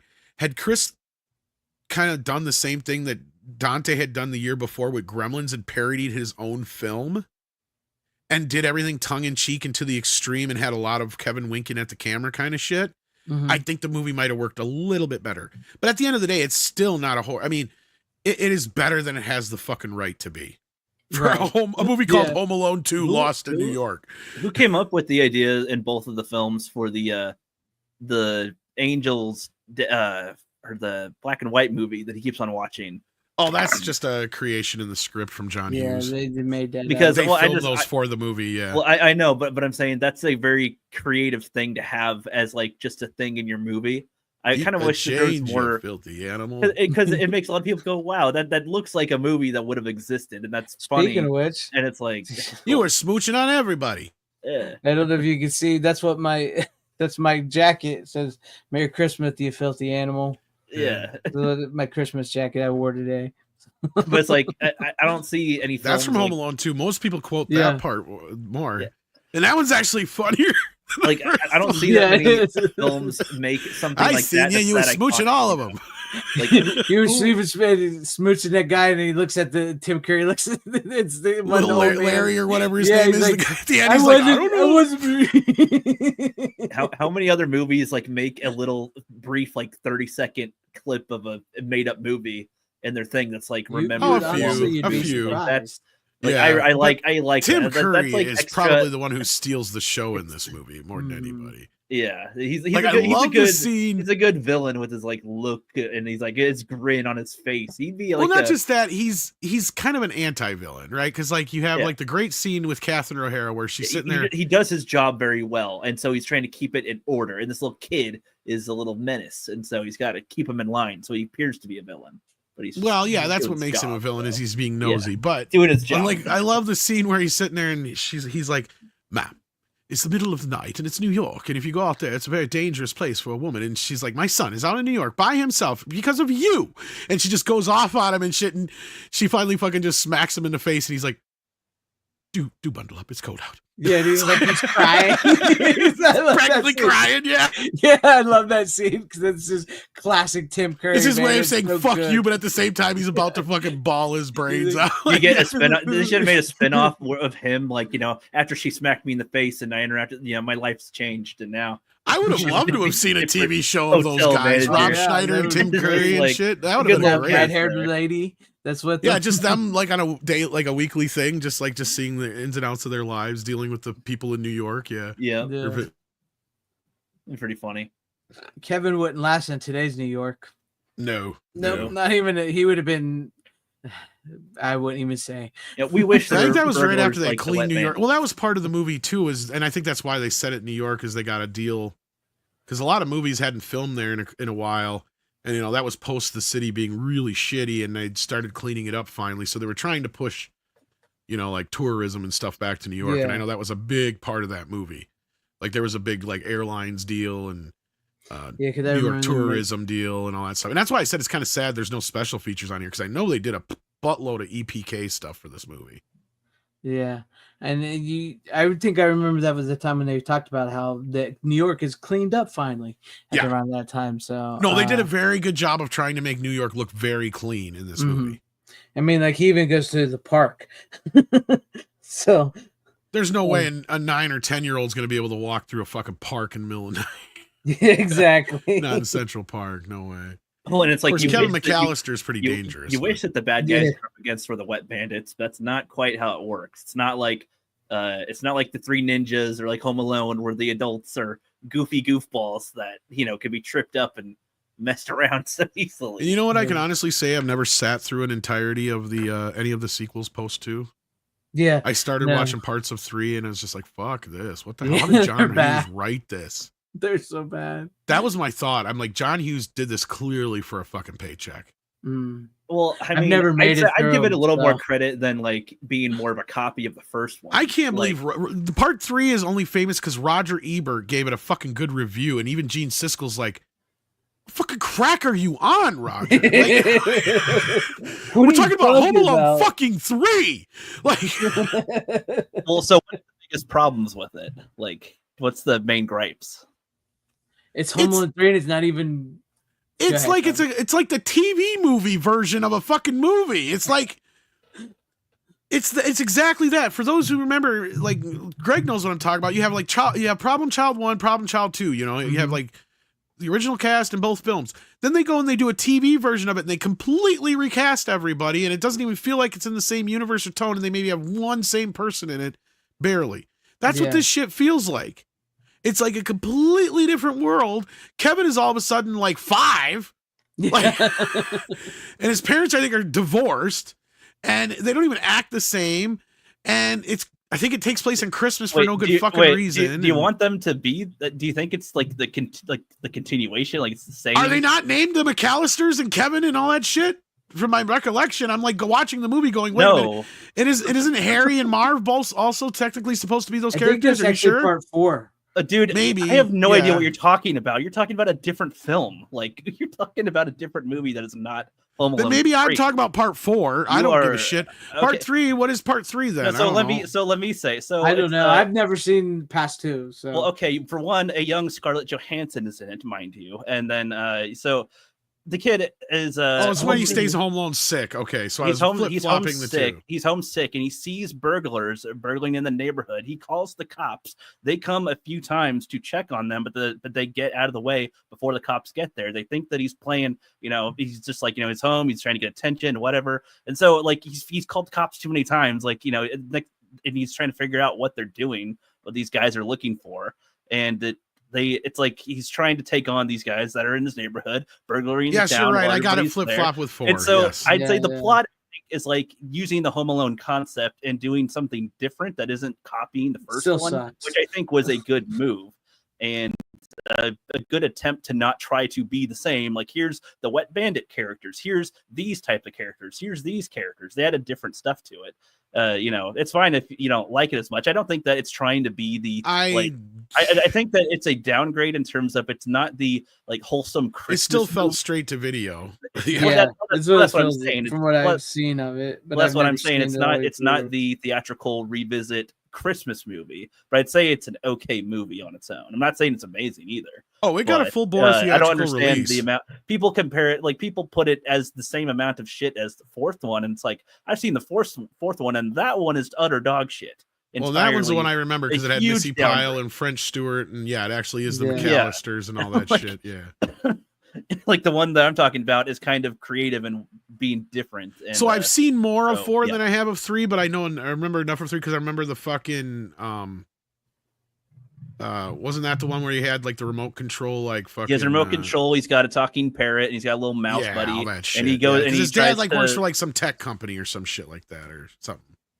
Well, he gets like the thing swapped with like some secret spy thing that was going on. They hit a device in a remote control car, and it got swapped at the airport. And his neighbor gave him the remote control car, so they tracked it to this neighborhood, and they're trying to go and through the houses and sneak through and find the chip. And so he uses his remote control car to try to spy on the bad guys, and it's a fun little thing. If you're a kid watching it, you're using your remote control car spying on people. Dude. You like that kind of stuff. Yeah, there's only 2 Home Alone I don't know. movies. Like it just sounds like wasn't you guys people saying like that was kind of a rip off know. of the Deadly Games movie too? I don't know what that movie is, so I don't know. Operation Santa Claus or whatever fuck it's called. Do you know what I'm talking about, Greg? Yeah, I know what you're talking about. The kid, with the kid and the Santa Claus breaking into his house and everything. Yeah, and he's that's got what like, you're talking about. Yeah. Yeah, I think so. Yeah. I can't remember if that predated Home Alone or not, but yeah. I don't know. Code Santa Claus, that's what it is. Yeah, Code. Yeah, okay. Code Santa Claus. I can't remember when it came out, but I have it. I just haven't watched it yet. But I'm in a camp with you. There's only 2 Home Alones because I've not seen the ones. I've seen bits and pieces of 4 and 5, and then I know Disney made it. And from what I've seen, is like, nah, I'm good. Yeah, 4 and 5. Yeah, I think Justin made me watch the latest. 3, the 4, latest and 5 one. or whatever. Justin made me watch the latest one, and oh my god, it is. I've heard reviews breakdowns of the latest one. It sounds horrible. I can't actually tell you which is worse, 4 or 5. They're both just so awful to watch. It's like I bet. It's really tough. I think most people would agree with anyone that there are only 2 Home Alone movies. Yeah. Well, and what sounds worse about that last one, the quasi reboot quel or whatever, is that the kid is almost the villain in the film. If you really step back and look at it, the kid was a maniacal asshole, and like yeah, that's what it sounded like. Yeah, burglars are trying to be like actually kind of fair, but he's an asshole. So it's like, I don't know, like that one's not good at all. The third one I would say is kind of like, it probably shouldn't have been called Home Alone 3 because that's like attaching it to the Home Alone titles. I kind of see it as like, you know, a Zathura to Jumanji sort of thing. Like it's a using that type of archetype, but it's a different story, and so it shouldn't be lumped together as like, you know, they were just trying to see if they could get away with making one without Macaulay Culkin. It shouldn't be as compared to the other Home Alone movies. Is what you know what I love? You know what I love is the fact that Rookie is talking about the Home Alone sequels and movies as like we were just talking about Nosferatu a minute ago.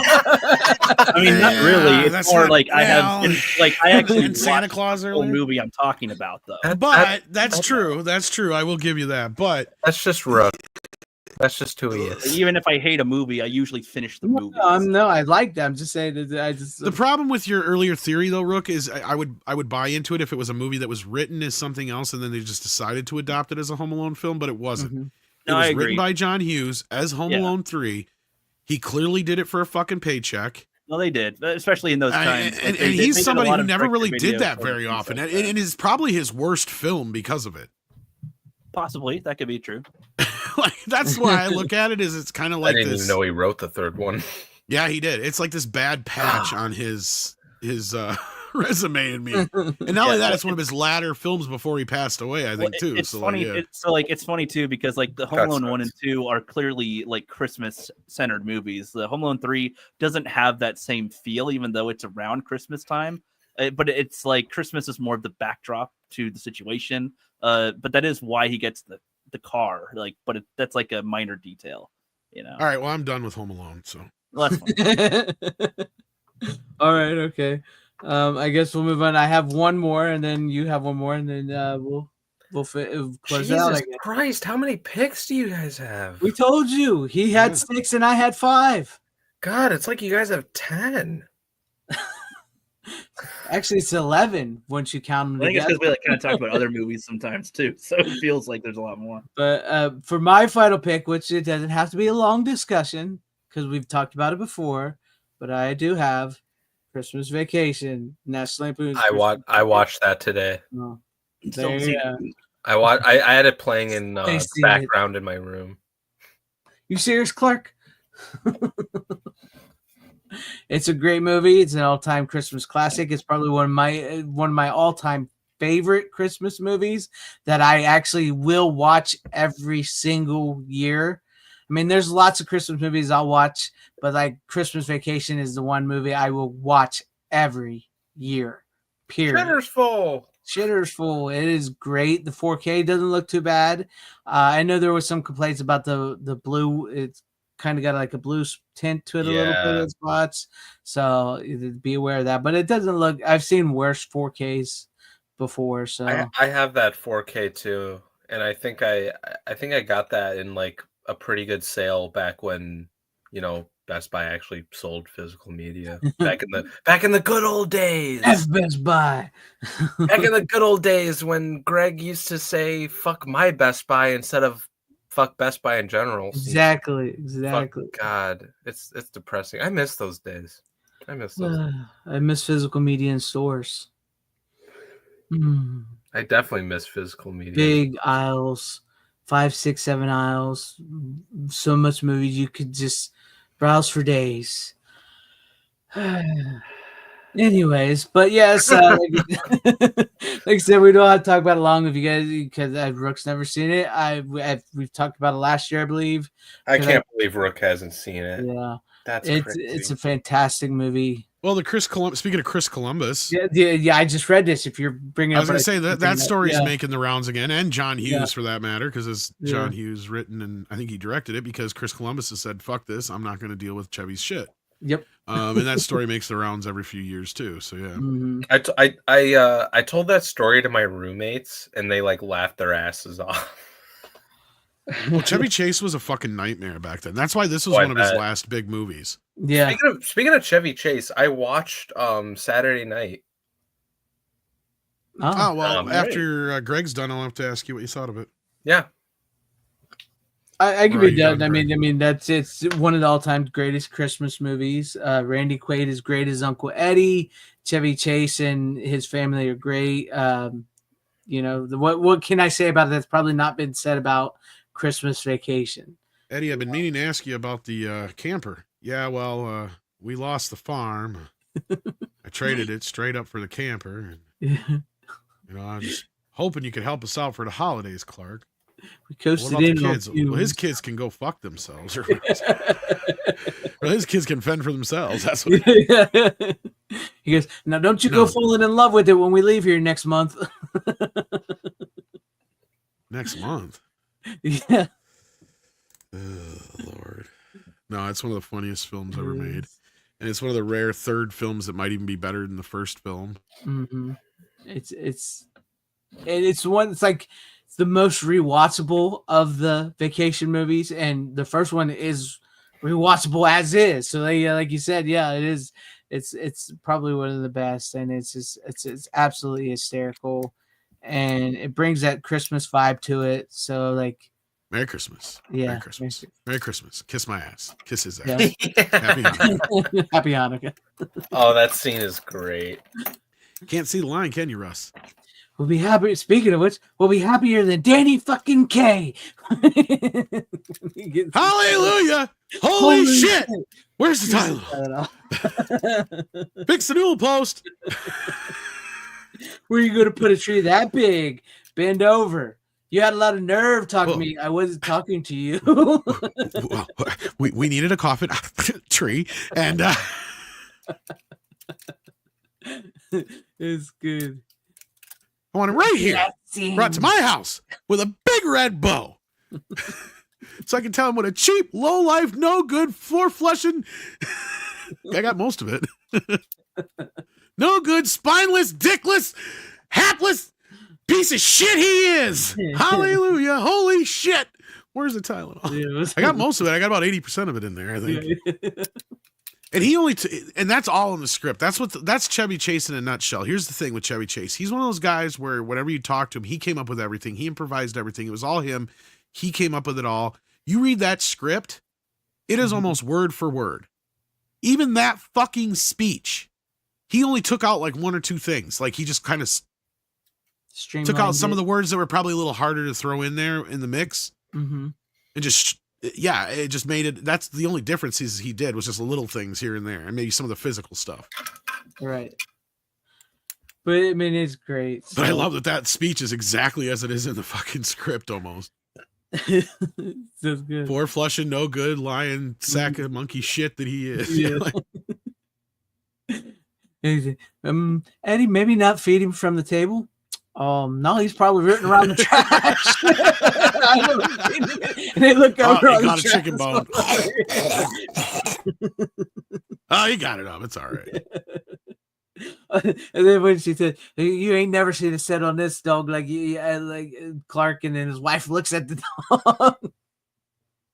You know what's funny is I don't know how many years it took me seeing that movie until I noticed that she grabs his nuts when the SWAT team comes in. Yes, when it comes in, she holds it. She's holding it. I don't know how many times. And I think it was my mom that pointed it out the first time too, which was funny. But like, yeah. Oh, because like all of a sudden she starts laughing out of nowhere. And I'm like, what? She's like, you don't see what she's doing? I'm like, no. And then I looked the second time around and I rewound it or whatever. And I'm like, holy shit, I never noticed that. It was kind of like it reminded me of Rick Moranis in Ghostbusters because, you know, I'd never seen the widescreen version until it came out on DVD. Mm-hmm. You don't see half of the shit that he's doing when he's Vince Clortho in the fucking, like he's just doing all sorts of little things in the background and the side and everywhere all the time throughout that scene. And it's just like hilarious, the shit that you miss before. It is. That's why I like the one that went widescreen. I did. Well, not just that, but like, even if it wasn't, I don't know if I would have paid attention enough because you're paying attention to Egon talking to like Janine or whatever. So like, yeah. Yeah. Or even little things like when the guys come in, the bad guy comes back in and he's like got him behind his arm. Like Rick Moranis is like sniffing his arm and shit. Like Just weird shit. Just like Yeah, it's good. Well, and speaking of Ghostbusters, if you're done, my last Yeah, movie, that was really it. Ernie Hudson is in my movie, and if you don't figure out what it is, I mean, Tim Curry, Ernie Hudson, Congo. I mean, I got this, Bruce Campbell. Bruce Campbell, yeah, even though he gets top billing in it, but yeah. I think it's just because it's alphabetical. And I had the old Blu-ray that I helped Amazon sell out of once, and I'm proud of it. Oh, nice. Yeah, no, this thing came from Vinegar Syndrome as a complete fucking surprise, and a lot of people were just like, "What the fuck are you doing releasing Congo?" And I'm like, "Of course they're releasing Congo. Don't you understand? Congo is like the most Congo of all Congo movies. It's the movie that thinks it's Jurassic Park and doesn't realize it's Morbius." It's true. I think that's your inner Frank Marshall impression talking. Oh,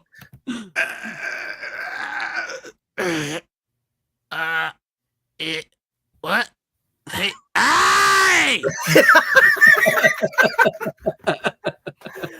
I told you it was coming.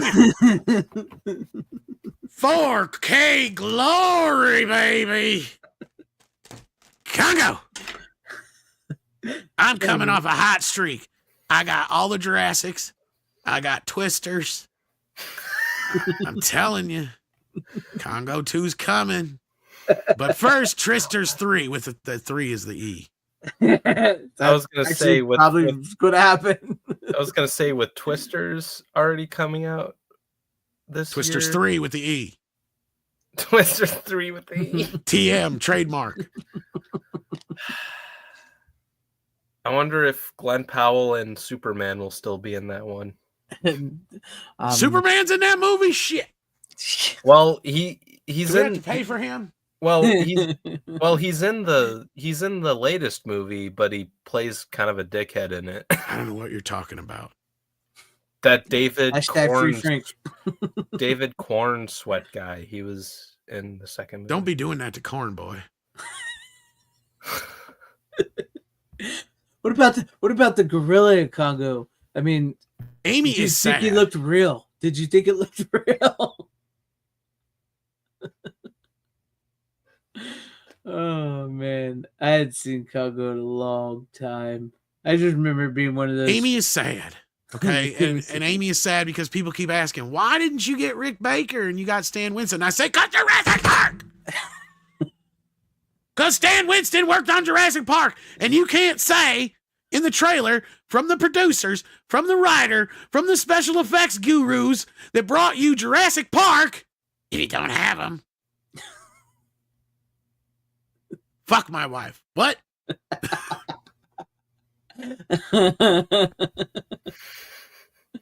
Oh, Lord. I need to go do some cocaine. We need some of that. All right. So yeah. So how does the movie look? It looks great, although the negative is damaged. I did not know this. And I guess it was damaged pretty early on, according to the. Because you got to love Vinegar Syndrome. They're not going to fuck with it. They said flat out, pretty much in this long thing in the beginning of the movie, that there was some significant damage to the negative. It has been there since all the home video releases. They did the best they could to take out as much as they could without doing any manipulation with AI. And really, you don't even fucking know. Had they not said anything, I don't even think many people would have noticed. Because it's really kind of minimal, and it's mostly in the third reel. And what it is there's this like strip that goes down the center of the screen, 2 or 3 of them here and there. That clearly it was damaged at some point when it was put through some either scanner or something at some point earlier on in the process. And it's really hardly noticeable. And then there's some shots that have like the white streak, like the little white streak down the middle here and there, or not down the middle so much, but off to the side where it was literally scratched. Right. But instead of like trying to digitally take that out, they just left it in. And again, unless I brought it up to you or they made a big deal out of it in the beginning of the movie, I don't even think most people would have noticed. Yeah. But I mean, some people might have, but like the way Vinegar Syndrome is, they've never really, gone out of their way to clean up most of their movies excessively anyway. So I would have just chalked it up to, it's something a studio would have taken out. But since Vinegar Syndrome did the scan, they're just leaving it in. Right. And it made me like with Vinegar Syndrome, like you said, like if they wouldn't have said something, most people wouldn't notice. But you got to love their attention to detail. Excuse me. Is like they'll inform you, you know. So they're upfront with everything they do. Like even like when they did that whole video about the Cannibal the musical. Yeah, which I'm glad they did, because otherwise I'd have been like, what the fuck? Exactly. So like they're very upfront. They tell you right to your face, this is what we do. Sometimes it just doesn't work because people did not take care of the reels and stuff, you know, the negatives and everything. Well, it was Cannibal. It was, I don't know what the fuck happened. They just tossed them or what? Yeah.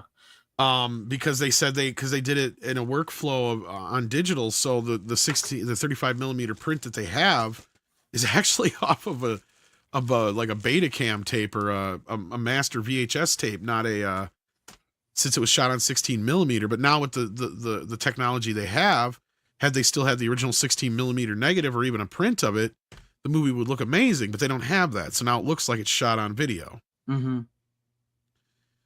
Or at least edited on video, but yeah. But like I said, you got to hand it to Vinegar Syndrome. That's why I love Vinegar Syndrome so much. And they didn't do anything to upgrade or manipulate those, as far as I know. They give you both. I haven't watched yet. I did get it, but they give you both versions of it. They give you the 35 millimeter scan that they had. Mm-hmm. Then they have the original tape that was the master from, that they give you a version of that's kind of cleaned up a little bit, just minimally. Right. And they look almost identical, but I guess just take your pick. Mm-hmm.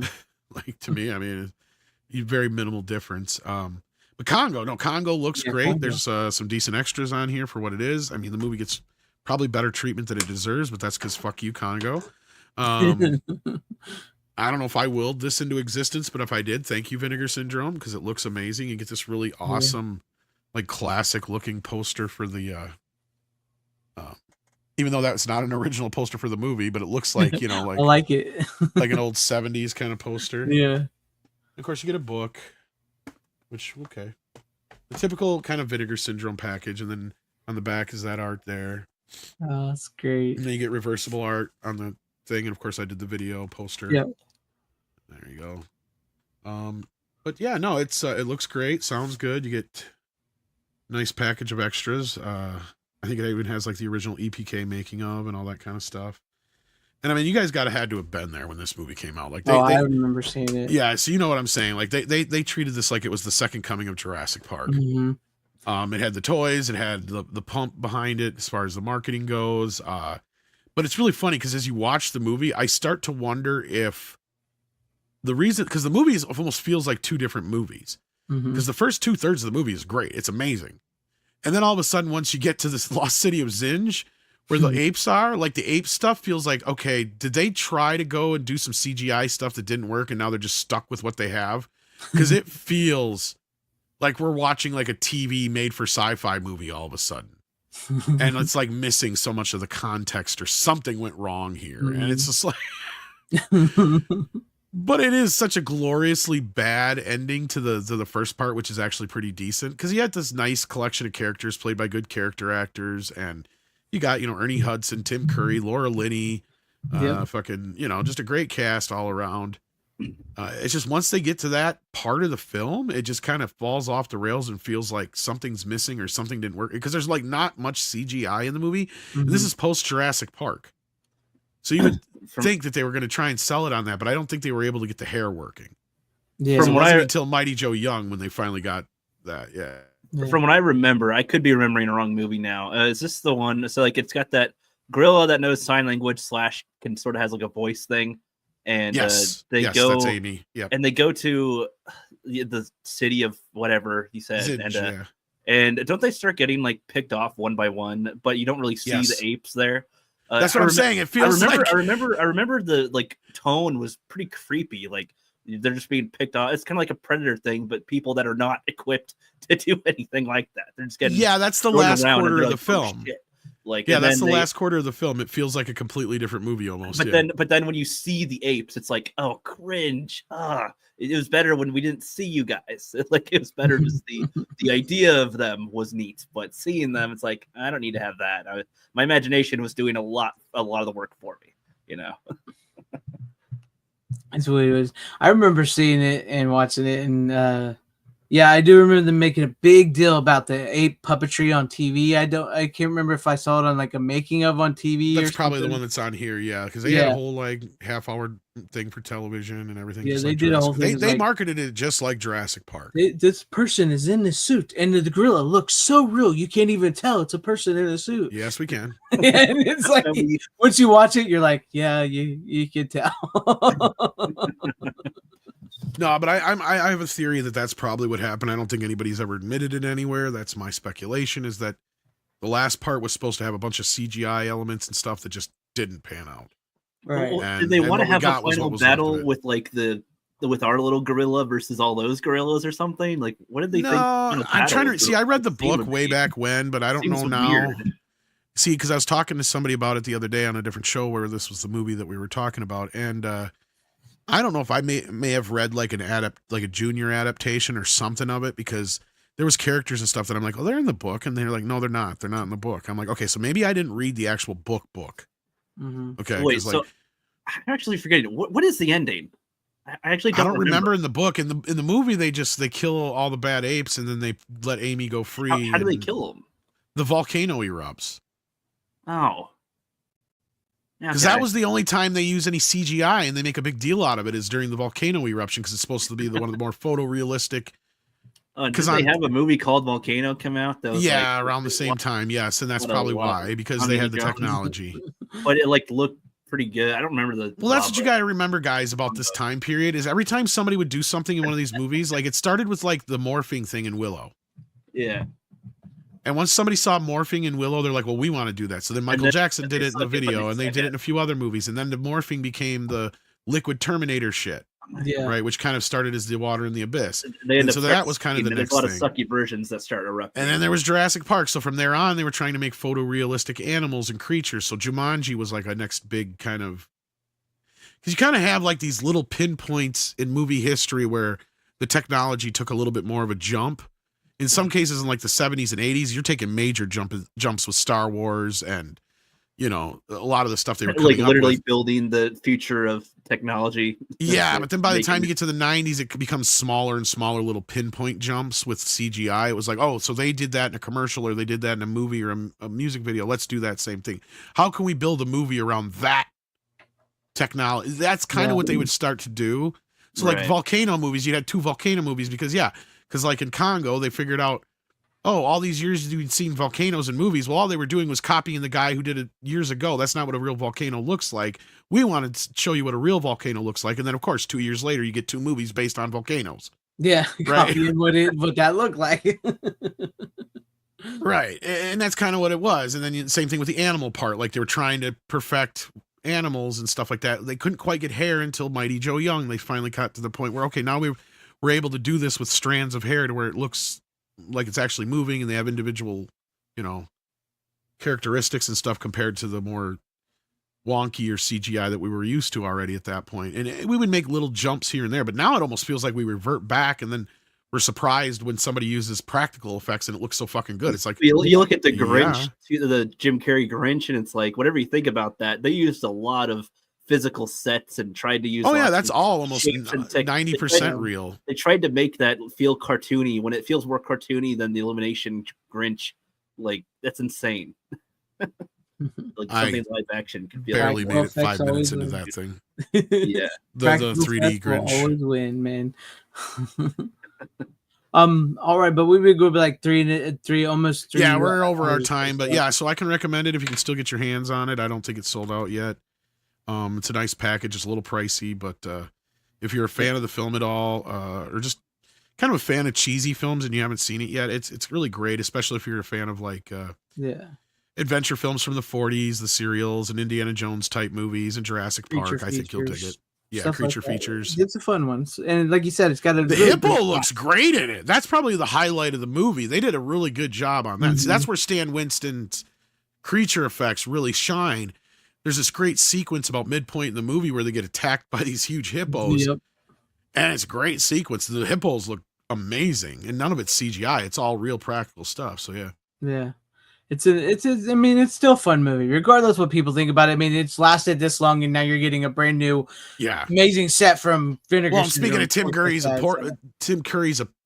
Tim Curry's performance, Mhm. like that's what makes the movie at the end.